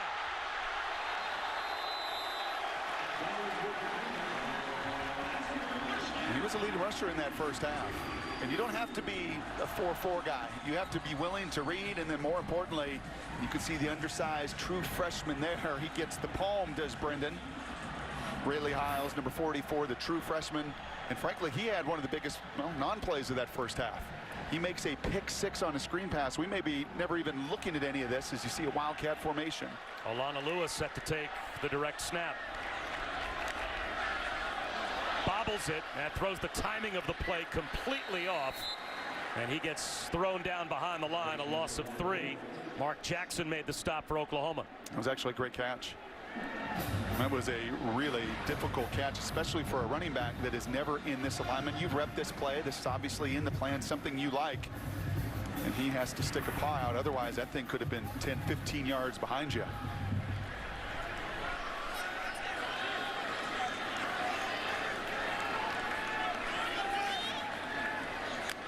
Turpin circles in motion. Olanalua gets to the sideline, runs a man over. Oh, he went beast mode on that carry inside the 25, down to the 24-yard line. And a lot of pre-snap candy there for the eyes of those Oklahoma defenders to lean to. And this has just been a straight little power game. This has been I want to make a statement. You're undersized, this Oklahoma defense, and I want to run it right at you here, the adjustment in the second half. That's the corner, Trey Norwood, that got freight trained by Shewo Olanalua. Low throw, incomplete. Intended for Jalen Austin from Michael Collins. 4th down and 7, and here comes the field goal group. Yeah, and he's holding his hand a little bit gingerly. That was a miss. That was a really, you see some of the same scheme. That's why I love prepping for this game. Lincoln Riley, Sonny Cumbie, it's the same school. So you put 4 guys into the boundary. You had the curl route. He just misfired.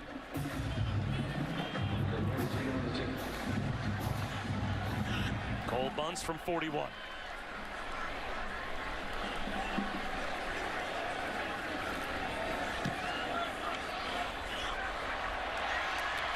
Just snuck it inside the right upright. We've got a 4-point game again.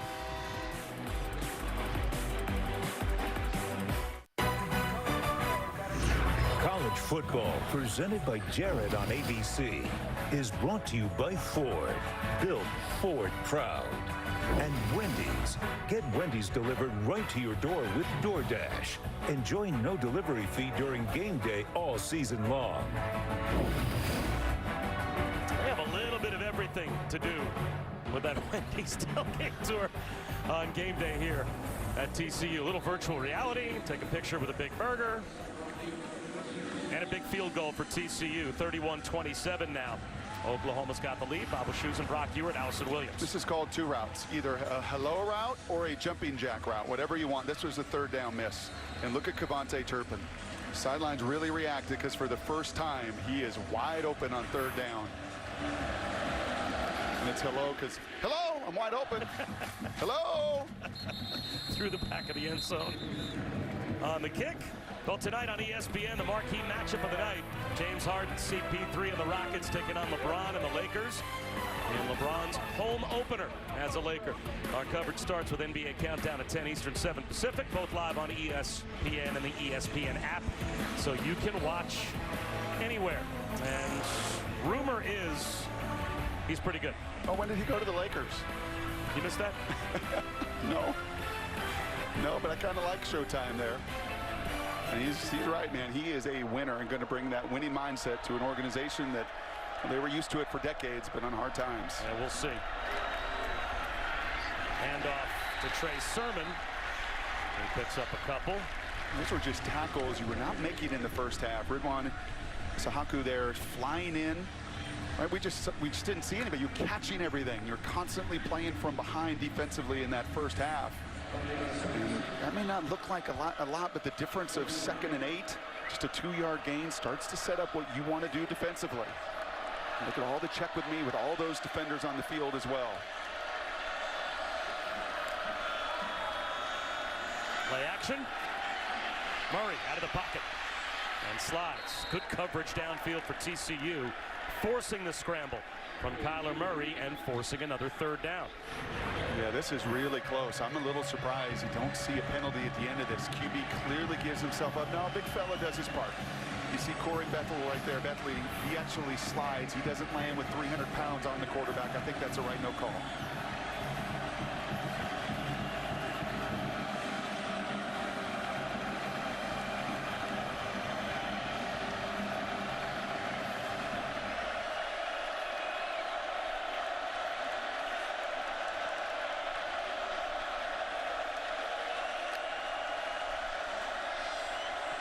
Murray comes back to the near side to at least his 2nd, if not his 3rd option on the play, and is able to find CeeDee Lamb for a 1st down. Such a difference of picture of a young quarterback who had a curl flat on the other side of the hello route, and he just stuck on one. You're exactly right.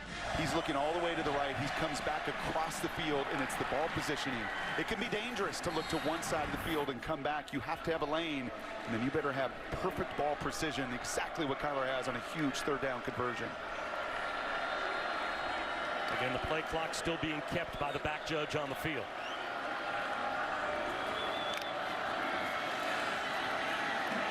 Murray flushed out of the pocket. He's got another gear. Makes a man miss in the open field. And goes out of bounds inside the TCU 40. And you know what I really love? He protects himself.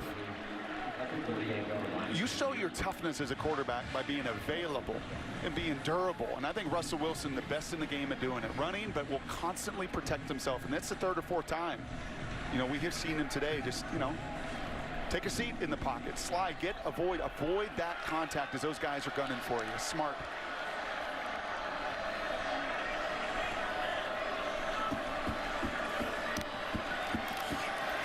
Little Statue of Liberty, backdoor handoff to Trey Sermon for a 1st down. How about that no-look handoff from Kyler Murray? Was that tricky? You can see it. He's just hiding it from the defense. That's pretty good. Pretty good. Could be pretty poised. Not a lot of people around you. Well done. Bullet pass up the seam. Morris. Touchdown. 27 yards.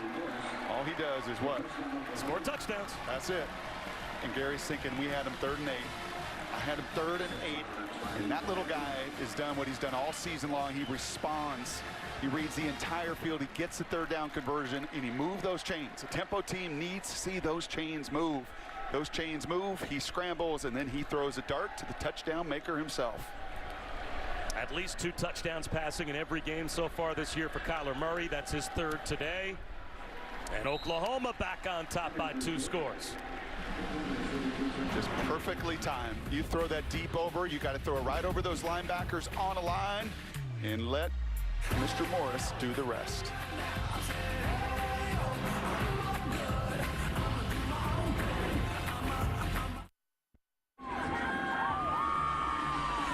Welcome back to college football, presented by Jared. Bob Wischusen, Brock Ewart, Allison Williams, watching the Oklahoma offense do work once again. What a response. What a response from Kyler Murray. I said it before the telecast. It's Tua and it's Kyler that are on the very short list. Mackenzie Milton's on my list as well of that Heisman. Steve Haskins up at Ohio State will have a statement in that as well before it's all said and done.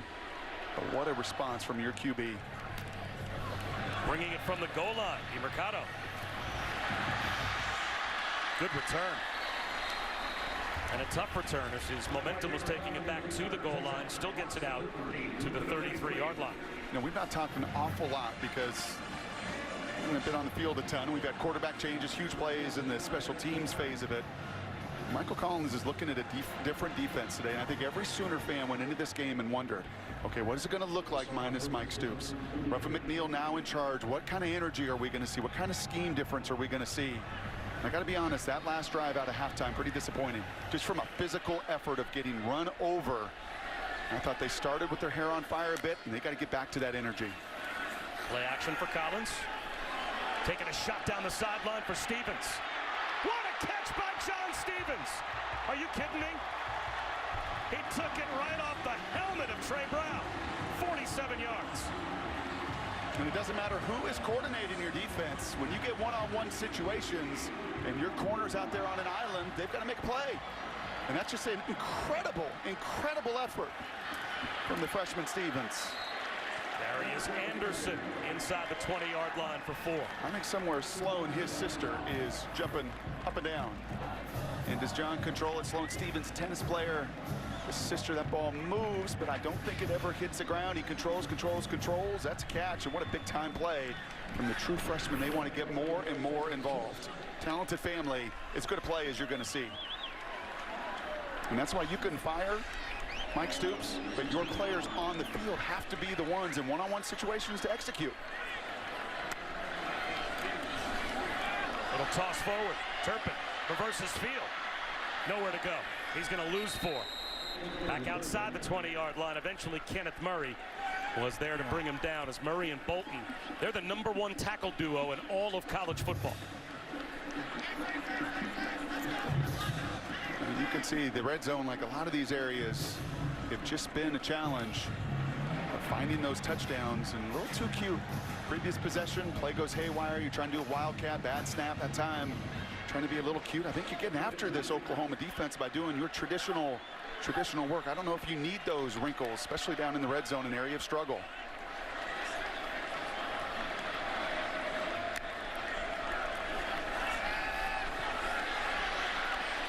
Collins underneath. Collins Hunt couldn't hold on. And there again is another little picture. You've seen it on back-to-back drives. You know, Michael Collins comes in. He's played beautifully, especially all things considered. His first significant action. You know, the previous third down, he's got Turpin underneath. That time a 3-man rush. And what would have Kyler done on the other side? He'd have created. He'd have moved around. And Michael probably will with more reps and more experience. That's part of the challenge of playing somebody that's not been in this environment ever before. Cole Bunce looking for his 3rd field goal to make it a 1-possession game again. From 38. Missed it wide right. Boy, after the deep catch from John Stevens to come away empty, hurts TCU. Problematic the last 3 weeks. It continues. Here is today's unexpected outcome brought to you by ExxonMobil. We go all the way back to 2005. Talk about unexpected. Ty Gunn, 16 yards to Derek Moore. How about Adrian Peterson in the 3rd quarter? An 11-yard touchdown run for Oklahoma, but then Robert Merrill with a 1-yard score, and TCU pulls off the road upset at OU, 17-10, all the way back in 2005. Great QB name. Ty Gunn.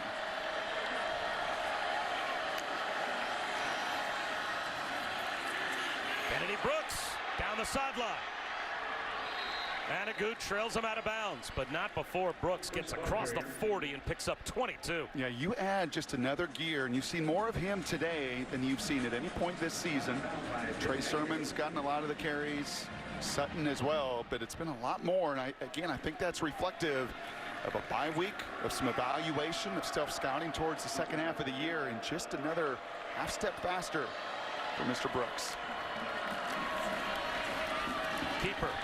Murray tries to turn the corner, almost runs into his own man. As Hollywood Brown couldn't get out of the way, he picked up a yard. Patterson continuing to coach up these young safeties. He told Trayvon Merrick-Woodard, you have to stop staring in the backfield. It doesn't matter that you're a freshman. If they motion, you have to stop staring and be smart enough to look over and see what we're checking into on defense. And there is so much processing for these guys. You think and you hear about a quarterback and his progression and everything else. These safeties in this system, and there's challenges any defensive player in college football when you play for Gary Patterson at that spot. Blitz coming. It's been rare today that they've sent the blitz. And the dump off to Calcaterra, bottled up by Wallow. A gain of about 3.5 brings up 3rd down and 6. And as we're staring at that 4th quarter here in 90 seconds, this becomes truly enormous. I think I can count on one hand today the number of times that Gary Patterson has sent a blitz, a legit blitz, after Kyler Murray. Yep. Because too often he burns you both with his arm and his feet. And they rush 4 here on 3rd down. Murray off his back foot up the seam, incomplete for Brooks. And TCU gets a 3rd down stop.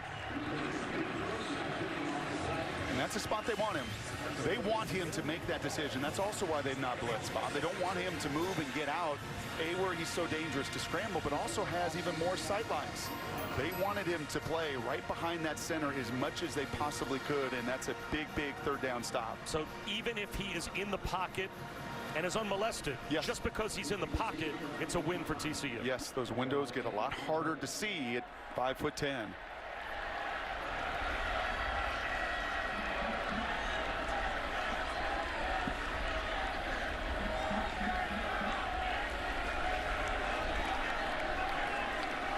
Low snap. Seibert with a wobbly kick. Takes a big Oklahoma hop. Inside the 20-yard line, down to the 17. Back to Cassidy. Thanks, Bob. Undefeated since he tied at 10 with Temple until Charles McClendon goes up the middle 23 yards to give the 20-3 Bearcats a 17-10 lead. This one over on ESPNU. Bob, Brock, Allison, back to you. You know, we saw them week 1. What did we say after they beat UCLA? We looked at the schedule. I remember that in the Rose Bowl. Yep. So they play this kind of ball. We may be looking at a 6, 7, 8-win team before their schedule really invites South Florida and Central Florida and some of the real challenges in that American. Kudos to them. 3 American teams ranked in the top 25 this week. And that Rose Bowl win on the road to start the season for Cincinnati and UCLA doesn't look like a fluke anymore. Alana Lua. Hard-working 5 yards on 1st down. Kenneth Murray made the stop. 2 unbeatens in the ACC. NC State, Clemson, Death Valley. 3:30 Eastern today. Coming up shortly, 12:30 Pacific on ESPN. And the ESPN app, so you can watch anywhere. Pretty big one for Trevor Lawrence, too. Got knocked out of his first start, just lit up Wake Forest a couple weeks ago. We'll get a chance to see him down in Tallahassee and Florida State, but that will be a marquee matchup in the ACC. Collins taking a deep shot again for Rieger. Incomplete. Yeah, just a little more teaching tape again and experience. You could see the hand on the chest. He threw it to the right spot. A lot of times that post route with nobody in the middle, you'd leave too high and you allow the quarterback corner to cover the ground. This one's all about air. He's got the right spot. So this is trajectory. This isn't target, this is trajectory, and you just need more air. And especially with someone as good as Jalen, and Michael knows it, just give my guy a chance. That guy and all of my receivers today are going up and winning. That throw much too flat. Another big 3rd down. 4-man rush. Blindside rush coming. Collins has no idea. And down he goes. Curtis Bolton is able to get the sack. Oklahoma ends the quarter with a big play on defense. Haven't had enough of those, but he is their best blitzer. A perfectly timed stunt. And when Bolton gets an opportunity to feast on an inexperienced quarterback, he'll do just that.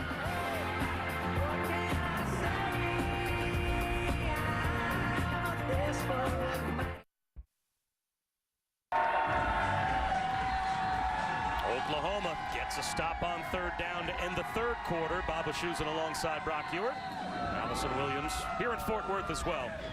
And this is a danger zone for TCU. All the work they did to make this couple of times a 4-point game. And they're about to kick it back to Oklahoma, down by 2 scores. And CeeDee Lamb's going to let it hop. And it takes a good TCU roll. Let's take a look at our Pacific Life game summary. The first 4 touchdowns of the game scored by Oklahoma. Coming back, though, led by Michael Collins, was TCU to make it a game, and that quarterback switch totally changed the game, at least towards the end of the first half. Yeah, and the big play, a part of it for TCU, and I love Kyler's game today. You've seen the big play, but you've seen him protect himself, and you've seen him protect the football. You know, part of the reason they lost, even though they scored 45 points, he put it on him, and I love that. The ownership he took of his early interception, a fumble late, and he knows that that can't happen. Their margin for error is slim as a team. This offense is going to be the group that has to carry them back to a Big 12 title game, and I just think he has been so on point in his decision-making today.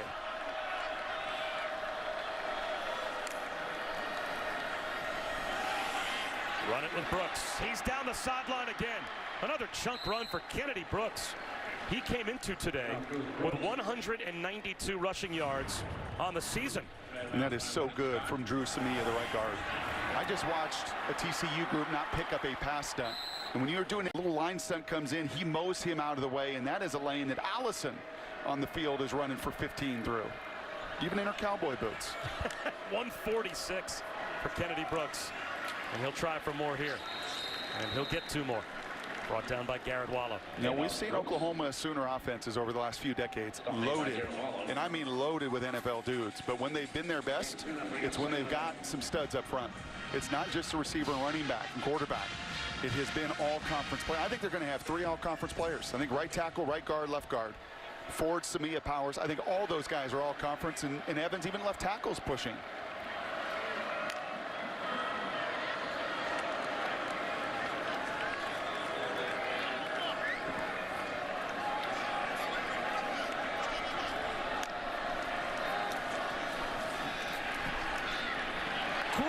Work by Brooks. How about the balance to keep his feet underneath him and pick up another first down to the 33. He's got 14 more. Yeah, and that's right through Garrett Wallow, the middle linebacker, converted safety. He's only 205 pounds. You can see it. He's in position. Gary Patterson, if he could talk right now, and he can't because his voice is gone, he would say this is a difference. In the first quarter, we didn't tackle. Here in the fourth quarter, you know, starting to get probably worn down a little bit by this heavy run, this big offensive line, and that's a tackle you got to make, and one that Brooks ran through on a career afternoon. Well, the redshirt freshman just about doubling his rushing total for the season. Now they'll go to Trey Sermon. He has a cutback lane. Sermon inside the 15. Stays on his feet for the OU touchdown.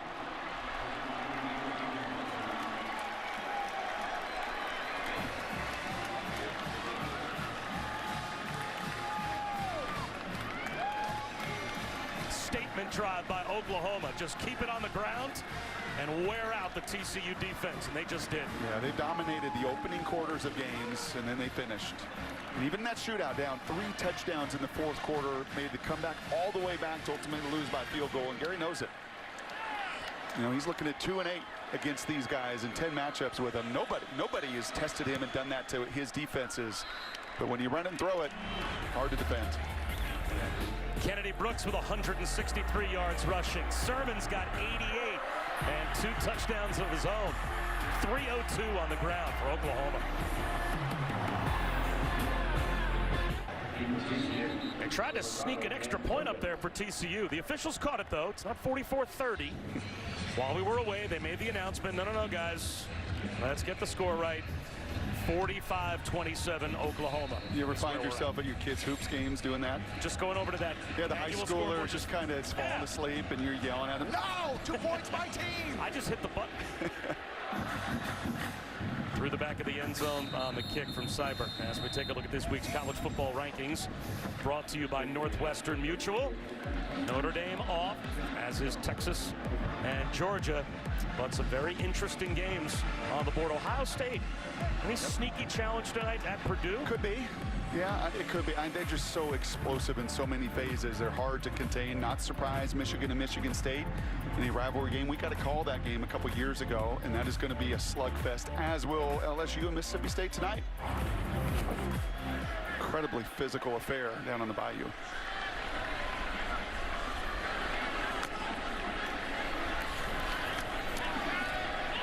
Collins to the sideline, broken up. Well diagnosed by Trey Brown. Jumped in front of Rager. You know what? We watched a quarterback change ignite the team. A building and everything else. You're seeing in that play right there by Trey Brown. I think you see this defense is going to be infused by their offense. And just that symbiotic nature between them that you always think about. You look at all these stats of offense or defense and you put them in a vacuum. They're not. Many times the play of your buddies on your team can ignite you one way or the other. Keeper for Collins. Has a first down. Out to the 42-yard line. Still a lot of time on the clock. 12.5 minutes to go. And I will say this for Oklahoma and for Lincoln Riley, who made that coordinator change. Your group defensively has got to be more physical. They've got to get bigger and stronger in time. Speaking of which, Darius Anderson runs for another TCU first down, picks up 11. And that's pretty emblematic of it in that front seven. Too soft too many times. You can stream college football all season long on ESPN+. So start your free trial today by downloading the ESPN app or visiting ESPNplus.com.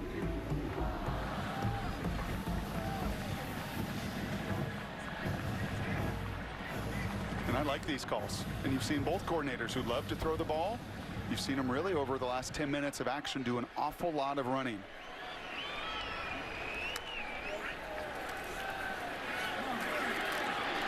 They were looking for the wide receiver screen to Rager, and it wasn't there as the pressure came from Neville Gallimore. So a smart play by Collins, just dirts the ball. Second down. Yeah, this effective earlier, a tunnel screen for a touchdown, and you see the right call, a front side blitz, a zone dropper back. Lincoln Riley, one of those rare head coaches that calls plays. And I'll tell you, I love his patience.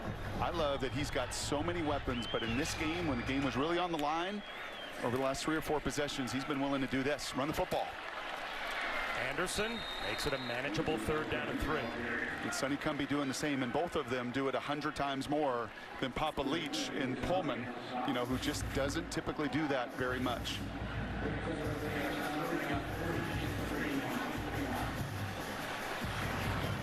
And the right hand, an issue for Collins.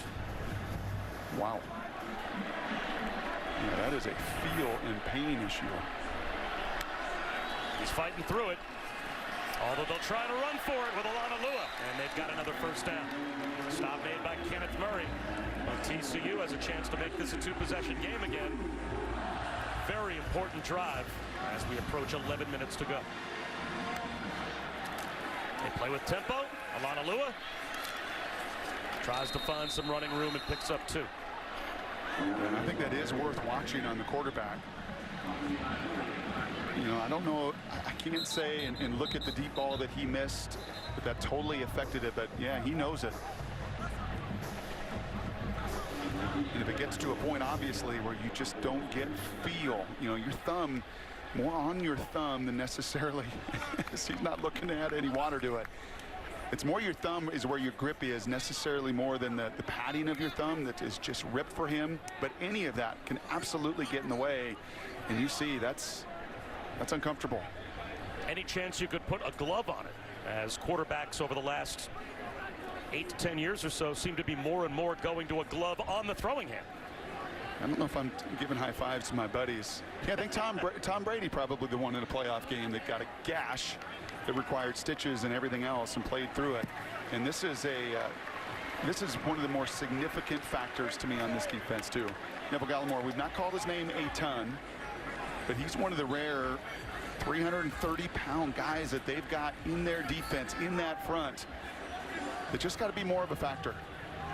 As I studied this tape and watched them defensively, and especially that Texas game, and then talking to people in and around their program, you made a change, and you made a change defensively. And to me, it wasn't as much scheme as it was just your physical presence in your front seven that has to grow.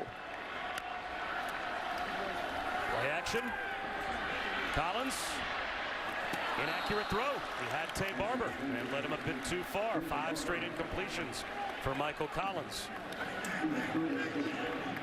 Yeah, and that's bothering him. That's really bothering him. And it's really hard to say exactly that is why he's misfiring, but when he's focusing on it and he's concentrating on it, any distraction, not a good thing for a young quarterback who's never been in this spot. And now a big 3rd down. Quarterback draw. Are you calling that play on 3rd down because you think you're going to go for it on 4th down? And because you've missed 5 throws. Because you're just not in rhythm and feeling good about that passing game. But yeah, you've got to go here. At what point do you think maybe going back to Sean Robinson becomes an option if his hand is just too injured? Yeah, I think the first thing, you're exactly right. I think you may try a glove before you make that move. Well, they're going for it on 4th and 7.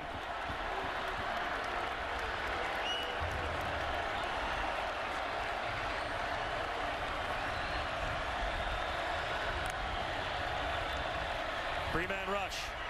Collins gets out of the pocket. He's going to try and run for it. He gets cut down well shy of the line to gain by Parnell Motley.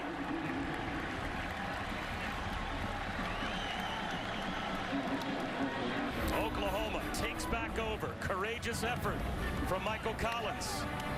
Just didn't have the Jets to get there.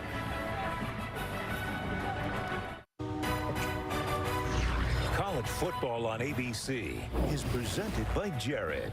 Dare to be devoted. In part by Pacific Life. Experience the power of Pacific. And Nissan. Innovation that excites. Good Allison and I had a chance yesterday to lasso. Effort. I guess that's a calf. Watch our girl. I mean, swish. Well, how good is that? And she dressed for the part. She's got the boots, she's got the jeans, she went and got the hat, the TCU starter set. Basically, I think she bought at the airport. Separations in the preparation, bro. I'm telling you, she was on it.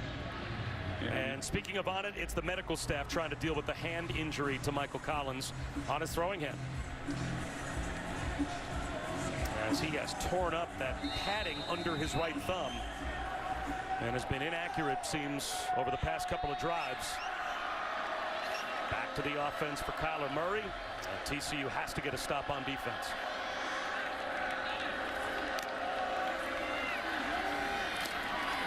Trey Sermon.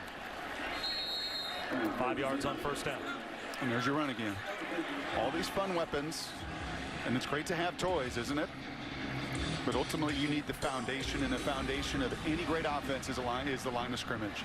I said to you earlier, Bob, if I could choose a personality of a team and a position group that's the most dominant, give me an O-line. Give me an O-line. They start games fast. They love to close games out. I just love the mindset. You just see it. They take pride in their craft. And when you can lean on those 5 guys in that group, you have yourself a chance every week. They'll run it again with Sermon. He's got another 1st down, dragging tacklers to midfield. Again, the play clock is being kept on the field by the back judge. That's why you don't see it on the screen. But Kyler Murray sees the back judge. And he puts that hand up, knows there's only 5 left on the play clock, so they are now able to work the clock. Yeah, and whether it's Sermon or Brooks, you know what they see? They see some gaping holes. They see Samia and Ford and Humphrey and Powers and Evans and those guys up front. Even again on that last play, you got 6 in the box. Doesn't matter. Those guys are owning their initial block, and they're getting to the 2nd level and creating so much movement.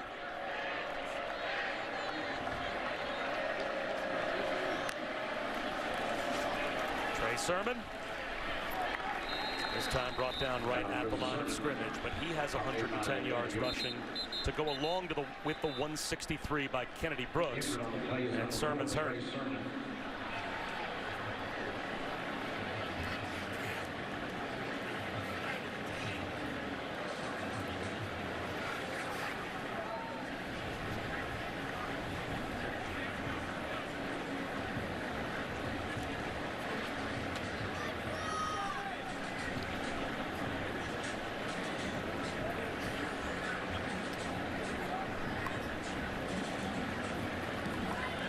As good as Oklahoma is up front on their offensive line, this tailback group might be about as talented and deep a position group as they have, but it will be tested if they lose Trey Sermon. He's down. We'll step aside. Trey Sermon walking off a moment ago could not put much weight at all on that right leg. Of course, Oklahoma lost Rodney Anderson, who was an 1,100-yard rusher last season back against UCLA earlier this year, and Ridwan Isakahu went low at Sermon there. So now Kennedy Brooks back in. He's had himself a day.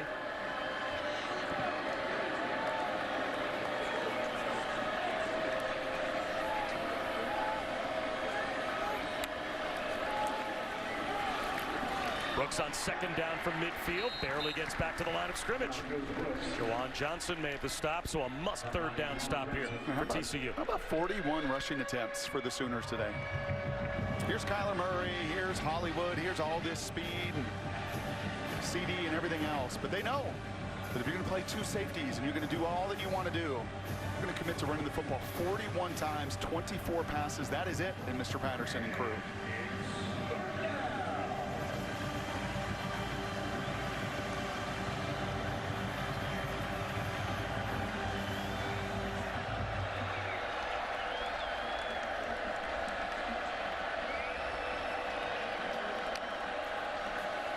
Stay conservative.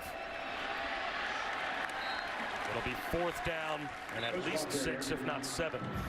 And that's to take another 40 seconds off. Now, how many times, Bob, are you yelling me in this booth? On and off the air, by the way. Well, not at you necessarily, but why do these tempo teams not use the clock? Well, all the time. And look, hey, case in point right here. Lincoln Riley either must have heard you or just knows that the worst thing you can do is stop this clock, keep chewing it up. Shorten this game. Is that a good impersonation or unfair? Yeah, you nailed it. But you do. Game management for a lot of tempo teams is often butchered, and that was not. You can tell tempo teams oftentimes just practice tempo, and sometimes the game calls for slowing it down. Oklahoma, they have done a really good job of grinding the clock down, and now on special teams they do a really good job. Well coached. Down to the 2-yard line, a 45-yard punt.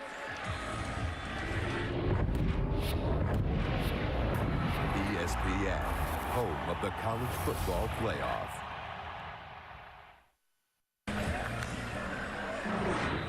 TCU quarterback Michael Collins showing some grit. This is earlier in this half, sliding out of bounds, that right arm extended, and it looks like it catches on the edge of the tarp. It tore open the padding on his right thumb. They tended to it earlier when he was on the sideline, put some new skin on it, a clear bandage as well, but that whole padding on his thumb, guys, is torn open.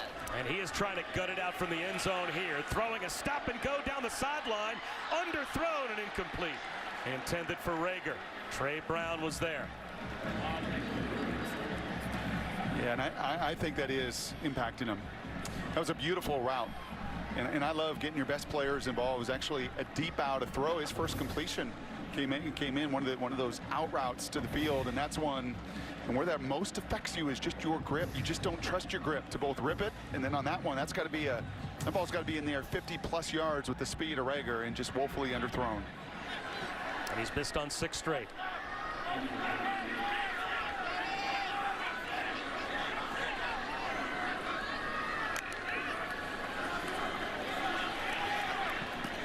Low throw, incomplete. Turpin couldn't scoop it up, and it hung in midair just for a moment behind Curtis Bolton, who didn't know it was there. Yeah, and again, just back-to-back throws. Well-timed little option route. Everything is right in front of you. It's just low and behind.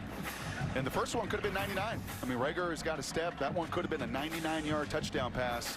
And as much as it's also that thumb, you know what it is? It's adversity, too. When you come in as a backup, you said it perfectly. You're the best friend of everybody. Stadium lights up for you. It's so much fun. Touchdown on the tunnel screen. It's a little harder when adversity starts to hit you along with that thumb injury.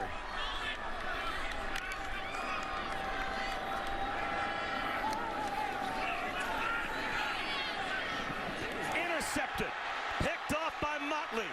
Parnell Motley out of bounds inside the 5.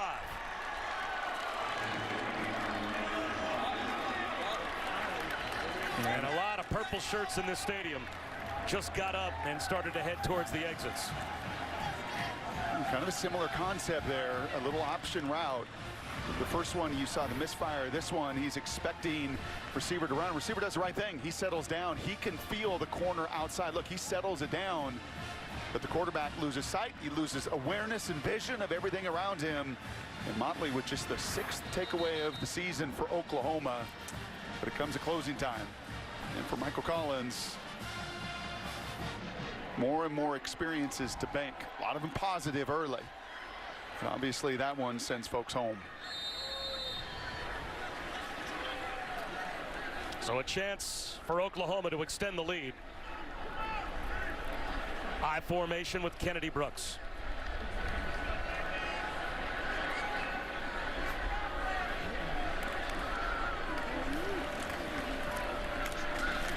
Met behind the line.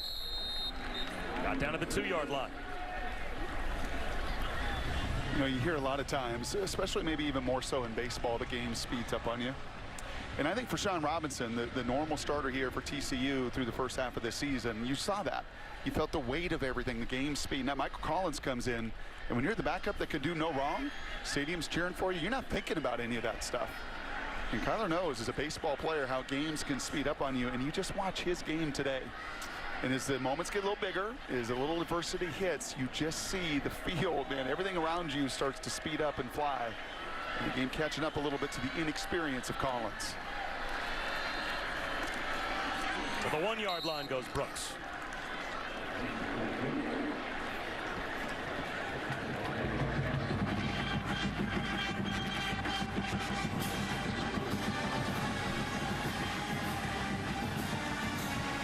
I'll be fascinated to watch Kyler Murray.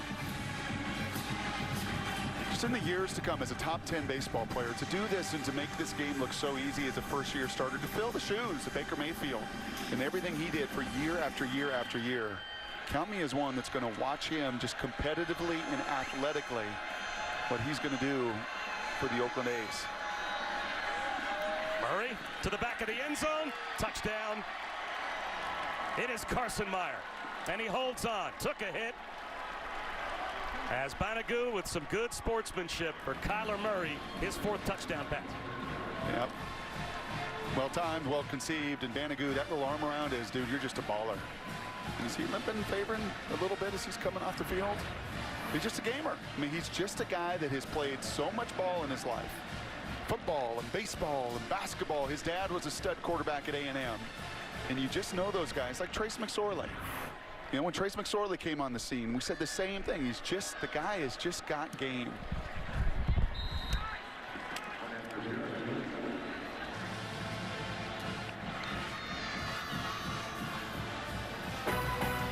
Well, tonight on ESPN, it's the 2 unbeatens in the ACC. Number 16, NC State takes on Dabo and crew, Clemson and Death Valley, 3:30 p.m. Eastern, 12:30 Pacific on ESPN and the ESPN app, so you can watch it anywhere. When you take a look at this matchup, I said to you earlier, Ryan Finley's going to be an NFL guy. He's played in this game a couple times.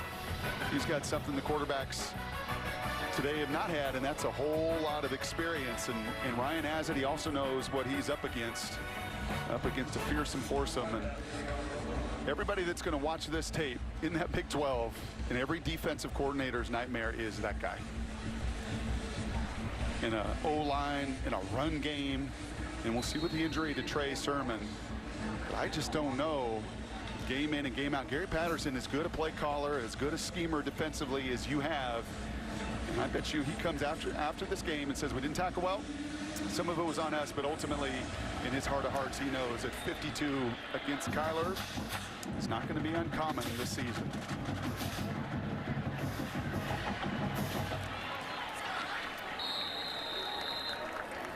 Guys, a lot of coaches have a get-back coach. Well, Coach Patterson has what I'm calling a get-your-voice-back coach. This is Whitney McCartney. She's a member of the equipment staff. She's tasked with following Patterson throughout the game. One of the things she always makes sure she has, throat lozenges. Patterson notorious for losing his voice during the course of a game. And not only is he constantly yelling, he's constantly pacing as well. She wears a step tracker. She said she'll do as much as 6,000 steps during the course of the game. And remember, that's all whole 25 to 25 yard line. He's constantly on the move. I checked with her at the half, and he's on pace to hit his mark. He was at about 2,500 steps at the half. I like the sweat towels. You see the one in the back pocket too. You got to always be prepared. Collins gives to DeMercado, and he's out to about the 35-yard line. I know you said that the Oklahoma defense fed a little bit off Kyler Murray and how the offense was producing, but did you see a difference today now that Ruffin McNeil has taken over, and maybe their at least preparedness or readiness at the snap? Possibly. Okay. I don't see I can't sit here after 60 minutes and say, wow, wholesale changes. You know, we had Florida State earlier this year, and I saw wholesale changes for them. After so much struggle, they simplified things greatly. Maybe a little bit more simple today. There's still some line stunts. Largely, guys have been in position. I guess you could say that in these 60 minutes. You have not seen busted coverages. Have you seen guys beat on the perimeter? Yes. Will you continue to in this conference? Yes. But really, all they've got to do is just be competent on that side of the ball. You don't have to shut people down. A takeaway here, change field position there, a stop every once in a while, and this offense is going to be good enough to carry you back to that title game.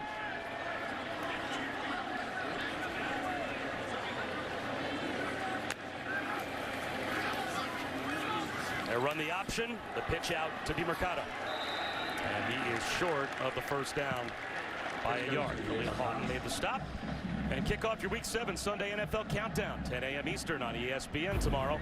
The crew breaks down how Tom Brady and the Patriots can take advantage of Khalil Mack and the new monsters of the Midway. Plus, Randy Moss ranks this week's best catches from college football. And you got Mossed. Sunday NFL Countdown at 10 a.m. Eastern tomorrow morning on ESPN. I will say one more thing, too. The effort and just some of the energy and some of the pursuit. And I'll tell you, if Brendan Radley-Hiles takes that pick six that he had in his hand and he catches that thing, and this game's 35-7, we may be having a different conversation about that defense. But I thought all in all, effort pretty good. Is this Oklahoma team a college football playoff team, though, in your opinion? When you start to look at the top 5 to 7 teams in America, are they on that level? I think Alabama, Georgia, Ohio State, Clemson, I think they've got all more balance. And then you get kind of beyond them, and you get to LSU. Maybe Notre Dame, I'd probably put a step ahead as far as just a balanced team. But you look at that schedule at Texas Tech, it's always difficult to go into Lubbock. We'll see whether or not Cliff's got enough healthy bodies there. They'll be favored in every one of those games. And obviously West Virginia at the end. Weather conditions, but that's where your ability to run the ball, especially offensively, if they play to their ceiling, they'll be in the Big 12 title game. If they play to their ceiling, and we'll see whether or not Texas can do it over the back half of this season as well. But that's familiar territory. They've won 11 of them. You know, they're very used to that. They're very used to having that mindset of a playoff begins now.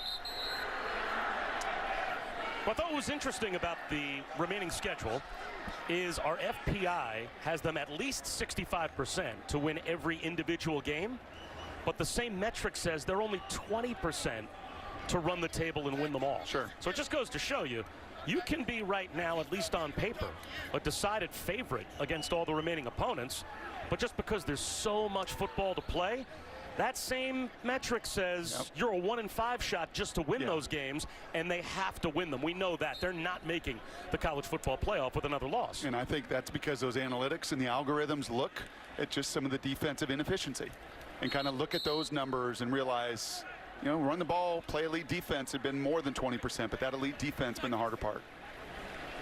Sports Center with SVP after Rockets-Lakers and after the buzzer on ESPN. Kirk Herbstreit will join the show. He'll break down the day in college football, a recap of how the National League pennant was won, a World Series preview tonight. Sports Center with SVP after the NBA at 1 a.m. Eastern, 10 Pacific on ESPN and the ESPN app. Gary Patterson falls to 2-8 against these guys. Been his nemesis. That's about it. But everybody else he's had his way with. There'll be a lot of now conversation about the quarterback position and what you do moving forward. If you're TCU as well, I think you're talking bowl game this year. That has got to be the goal and a lot of the conversation. And for Kyler and crew, they're absolutely talking playoff. And they got enough weapons offensively with Lincoln Riley to do some damage here in the back half of the season. Well, Lincoln Riley has an offense that's just a machine, with Kyler Murray running the show. And we'll certainly keep our fingers crossed for the health of Trey Sermon. They already lost Rodney Anderson earlier this season to an injury, but they're loaded in the backfield, still have a stable of running backs and a different level playmaker at quarterback. And hard to find a better schemer that knows how to utilize all that personnel and is patient enough to play to the strengths of his team as well. For Brock Ewert and Allison Williams, I'm Bob Wischusen. 52-27, Oklahoma wins here in Fort Worth over TCU. So long from Fort Worth. I'm going to send it to Kevin and the guys in the studio.